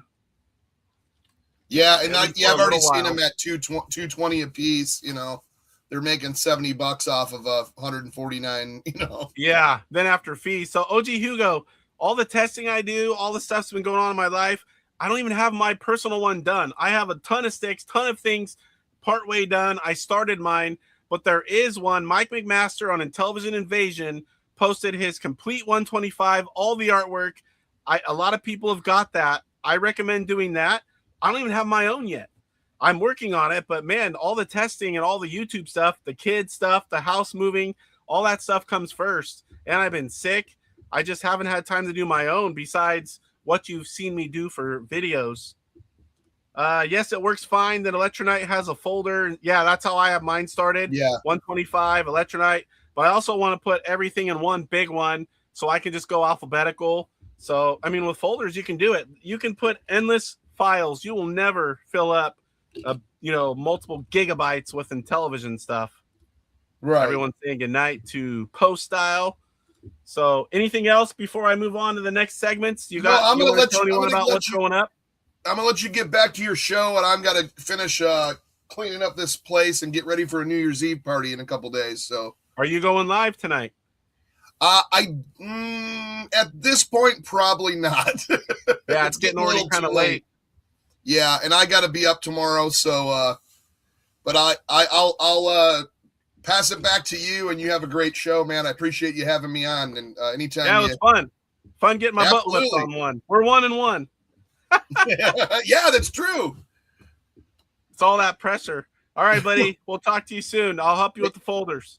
Thank you so much. Take care. All right, night. All right, guys, let me find where I was because I did skip a lot of stuff because the show was going on so long tonight. Appreciate you guys that are still here watching or people that are catching up later. I know it's a long one. I don't always get to catch all the long shows, but I do save them and catch up. Or I watch them like 1.25 or 1.5 speed. That's another neat trick. I don't know if you guys use that. You can still usually understand when you're watching it later at a higher speed.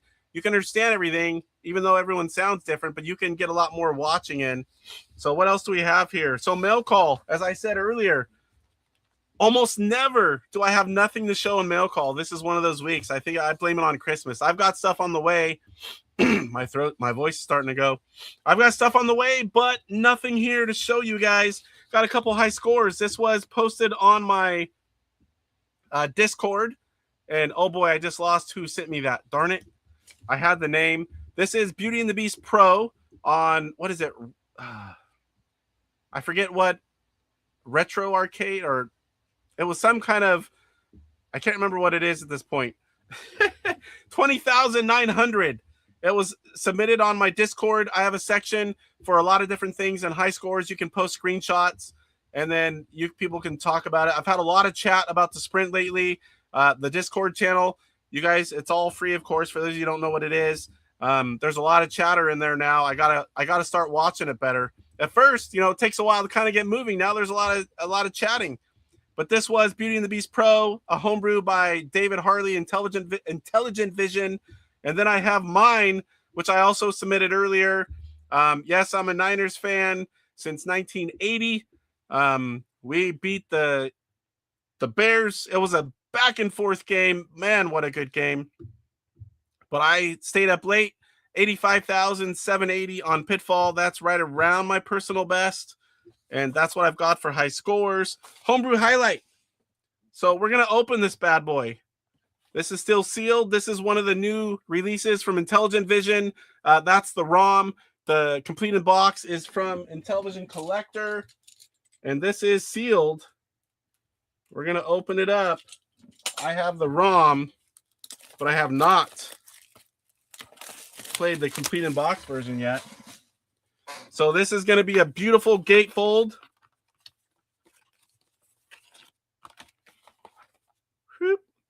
Also compatible with PAL system sticker on the back. Here we've got all the changes. Dreadnaught Factor, like mini games David Harley does. Already a great game. He made it better. Normally I have this stuff out and ready, but since I wanted to open it, there's the box, gatefold. Here we've got the full color manual.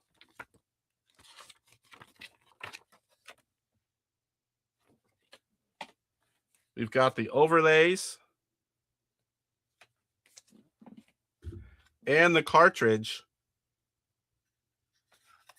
So we are going to stick it in and try it. I don't have this one on my Sprint yet. Switch over here. I've got both of them hooked up. My squeaky chair, only when I'm leaning forward. A couple of you guys have pointed that out. Make sure I've got this on. I did not test. Oh, I'm on the wrong one. There we go. Too many things hooked up all at once. That one should work. There we go. I'll switch over now. Which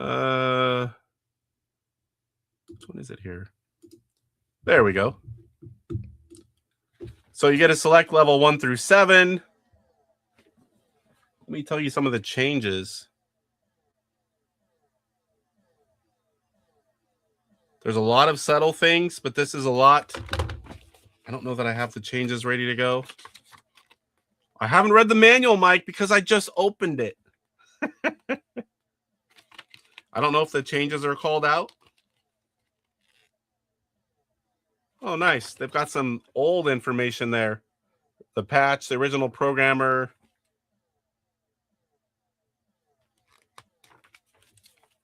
I cannot tell you the changes. I have a list somewhere. I have read them, but I do not remember them all. But he took a game that was already good and made it better. And I am playing on an Intellivision 2 with the stock controller. Oh, I'm on level 1. I don't think I can die. That'll be good because I can show you a little bit of it. For those of you that have never seen Dreadnaught Factor, level 1, you can't die. It is a lot harder when you can die. So you want to go through. I go through a wave, get as much as I can, and then I want to hit the engines to slow it down. I'm just going to kind of go through. There are the engines. You can usually get 2 of them.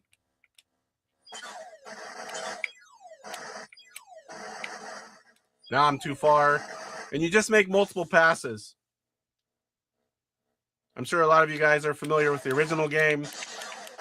I love shooters. I love this game. I wish I had it as a kid. Sadly, I did not. So you have to destroy it before it reaches Earth. I think that's what it is.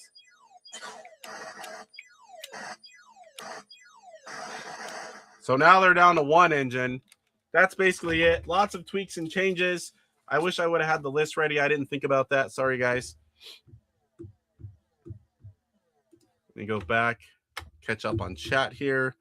So that is the Homebrew Highlight, a recent pickup. The game's been out a while. Complete in box. It's fairly new. Catch up where I was. Casey, any special plans on your 100th show coming soon? Yes. I'm not really sure what all I'm going to do. I'm trying to have a few YouTuber guests on to talk and chat. We're going to give away a few ROM packages. I will even it up. I don't belong to anyone. I don't like specifically only promote certain things.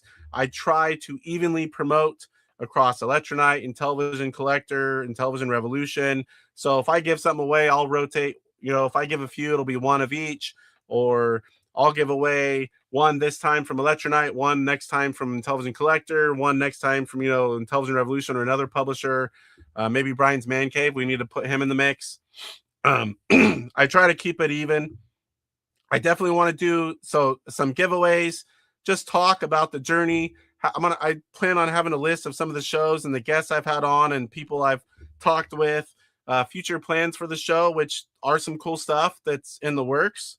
It was a good game last night. I forgot Bears fan Goomba.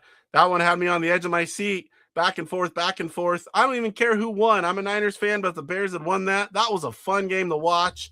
The first time ever on a regular game, it's been tied at 7, 14, 21, 28, and 35. I think they said it was the first time that's ever happened. Yeah, I can tell. The Bears.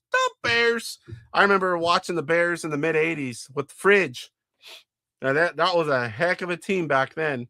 They got a good team right now. Yes, very sharp. Let's lock in on the nostalgia emulator. If we can get PC 2609 set up running, we'll be able to play one-on-one baseball. You don't want none of that. Trust me on that. That's my game, the first baseball. But that is all things that are coming up possible. The right people just need to make it a priority. But man, would I love to play some games with all of you guys directly, and not just a screen next to screen, but playing you in the same game. I've done that in the 2000s, and it played pretty well. Our internet wasn't as good back then, and, things weren't quite as good, but it played pretty well. I love the Dreadnaught Factor game. I'm trying to look for this on my new collection. So if you want it ROM form, you go to Intellivision.us. I don't think I have a banner for that one sitting here. I need to have all these banners ready to go. If you want the complete in box version, you go to IntellivisionCollector.com. I'm wearing his shirt today. Try to keep him rotated, support everyone. And since it was his complete in box game, made sense.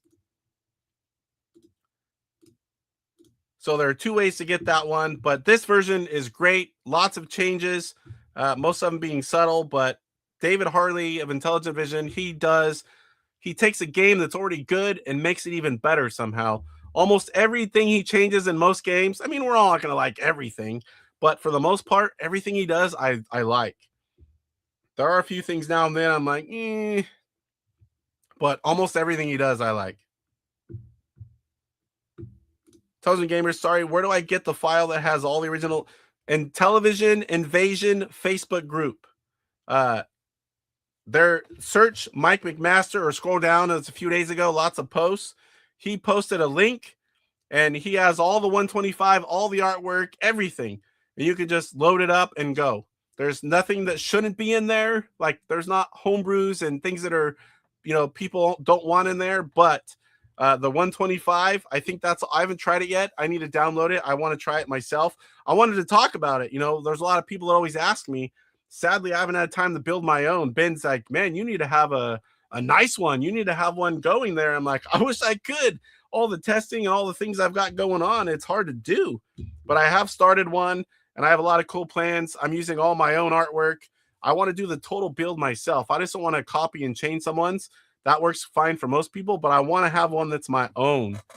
And I have a lot of cool stuff. So I'm a Lions fan, Miss Ben Johnson. Lions have been good the last several years. This year, he, of course, as you know, but yeah, the Lions are fun to watch. DJC's a Lions fan. Yeah, we're getting down to the nitty gritty. One more game. Niners beat Seahawks, #1 seed. It's been a while. Do we have horse racing in the future? Yes. Horse racing happens about every 5 or 6 shows. I would do it more if I could go live another show and just pop in just to do horse racing. That is in the plan. And if I do it, like right now this week, I would have done it. But my throat is really hurting me right now. And my voice is starting to crack. But so as soon as I'm well and I get a free day, that's the plan. Not do it just during the show, but just go live, kind of set it up with thumbnail, get the 6 people, and go live playing horse racing, and that's all I'm doing. Nice quick hour show. It's about how long it takes to play a game. If you're doing 10, we can do 5, 10, or 15 races. I've got my own custom version of the game. Baseball is my game too on Intellivision. I played them all. Well, not all. I haven't played you, but I go to PRG every year. I have played the best of the best. People that said they've never been beat. No one's been close, semi-close, but only the first one. You start getting in the World Championship and, you know, the other games, I'm not as good, but that first one, I usually annihilate people so bad that they don't want to play again. But I would love a good challenge. I'm sure there's someone out there that could beat me. I'm sure I can be beat. Just hasn't happened yet. Not on that game. If I had to pick one game, and I wanted to play someone and I had to beat someone, it would be that game. That's the one game that I am best at. I played it so much growing up because all my Atari friends wanted to come play baseball on the Intellivision. I want to play Intellivision online with you guys. Yeah, that would be great. I hope sometime soon we can make that a thing, and I'll go live and we'll do leagues. I had a league set up years ago in the 2000s when we first started doing this on the emulator. I had the early version of websites. I still have it packed up somewhere. There's a lot of people that are in the scene now that were back there as well. And we had the start of a league going. I would definitely be up to doing that again and going live and playing the games on my end. Yeah. Own version. That's horse racing though, not baseball. Horse racing. I did ask, to be fair, if he was going to release it for everyone because I had a lot of people wanting it, and he said he made that special for me, which I have to respect. I really appreciate David and all he's done. Good night, Vinvril. Let me make sure. I'm not sure if I've gone through everything because I kind of skipped around. Oh, okay, so I've got a few more things here. Let me find it. Oh, and of course it reset. I don't know why this does this to me. It just started doing it on one of the last updates. DJC showed us already, but here we've got Eric Zavola. He was super excited. Just saw my USB stick that I made on YouTube. And this is a link, and you can see the picture. That is Post Style. He was in chat most of tonight. That is his video. He saw it on DJC, the guest we had on after that. So these are are they burned in? They're Intellivision, got the Running Man, and they're USB sticks. They're pretty cool. The guys like them. I've been meaning to order some, and I just kind of haven't gotten around to it. I actually started it one time and didn't complete it. I need to go back and do it.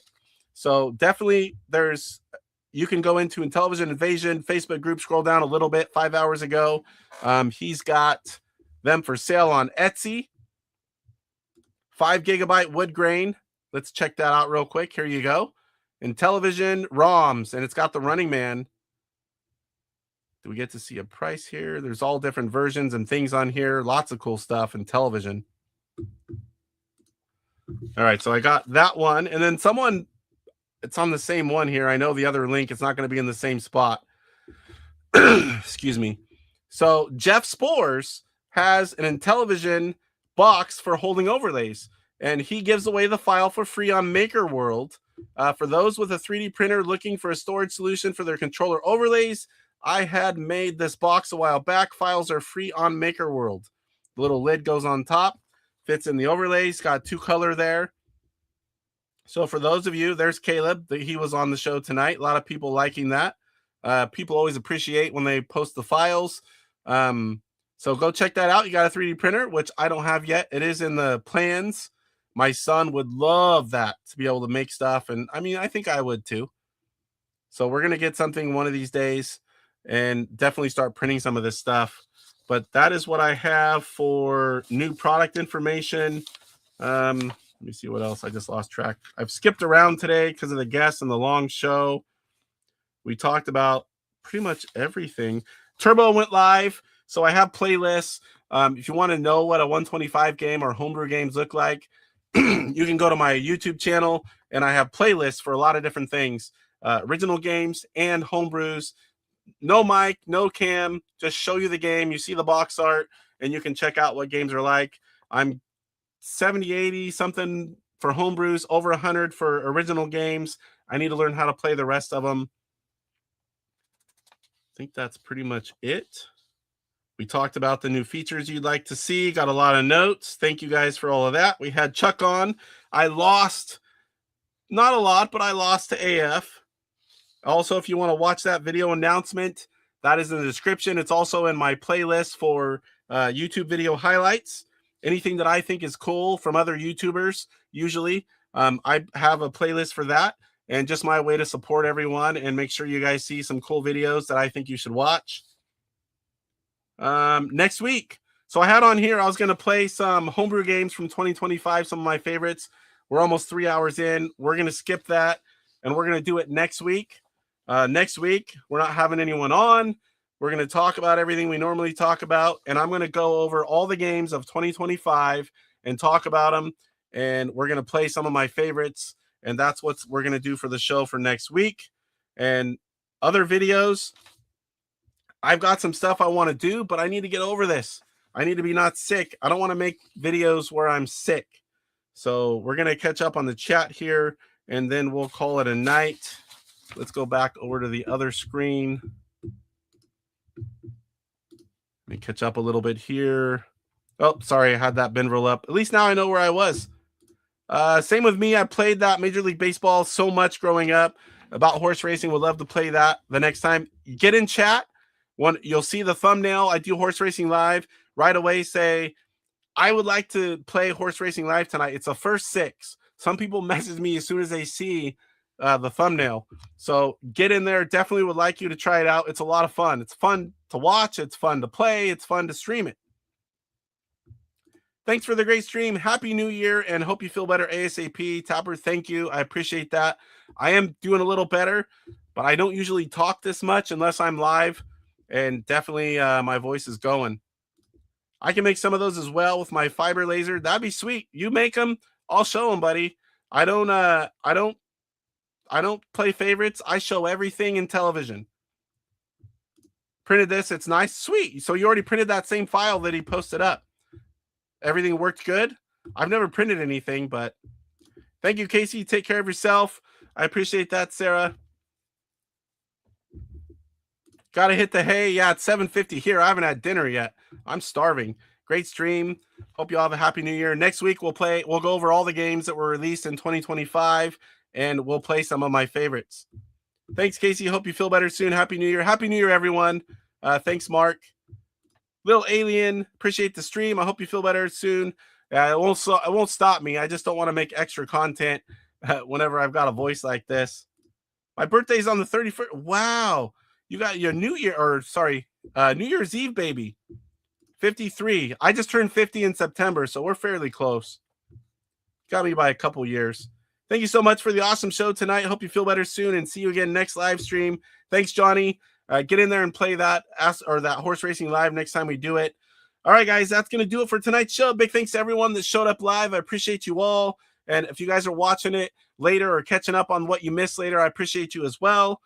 Next week, we are going to be here live again, regular segments, and we're going to get right into 2025 homebrew games and play some of my favorites. That'll be episode 99. Then we're going to have a special one for episode 100 the week after, do some giveaways, have some guests on. Should be fun. So if you haven't already, sub to the channel. I do nothing but Intellivision content. And if you like that, you will like it here. I thank you all. We'll see you in the next. Rise up, get ready for the fight. The Intellivision gamer, shining so bright. Reviews and gameplay, he's got it all from classics to new.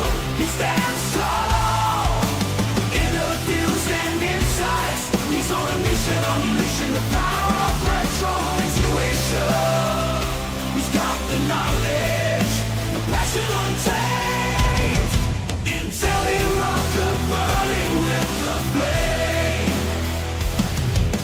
YouTube's his stage, says brothers unite. Intellivision gamer, he brings the light with the game console.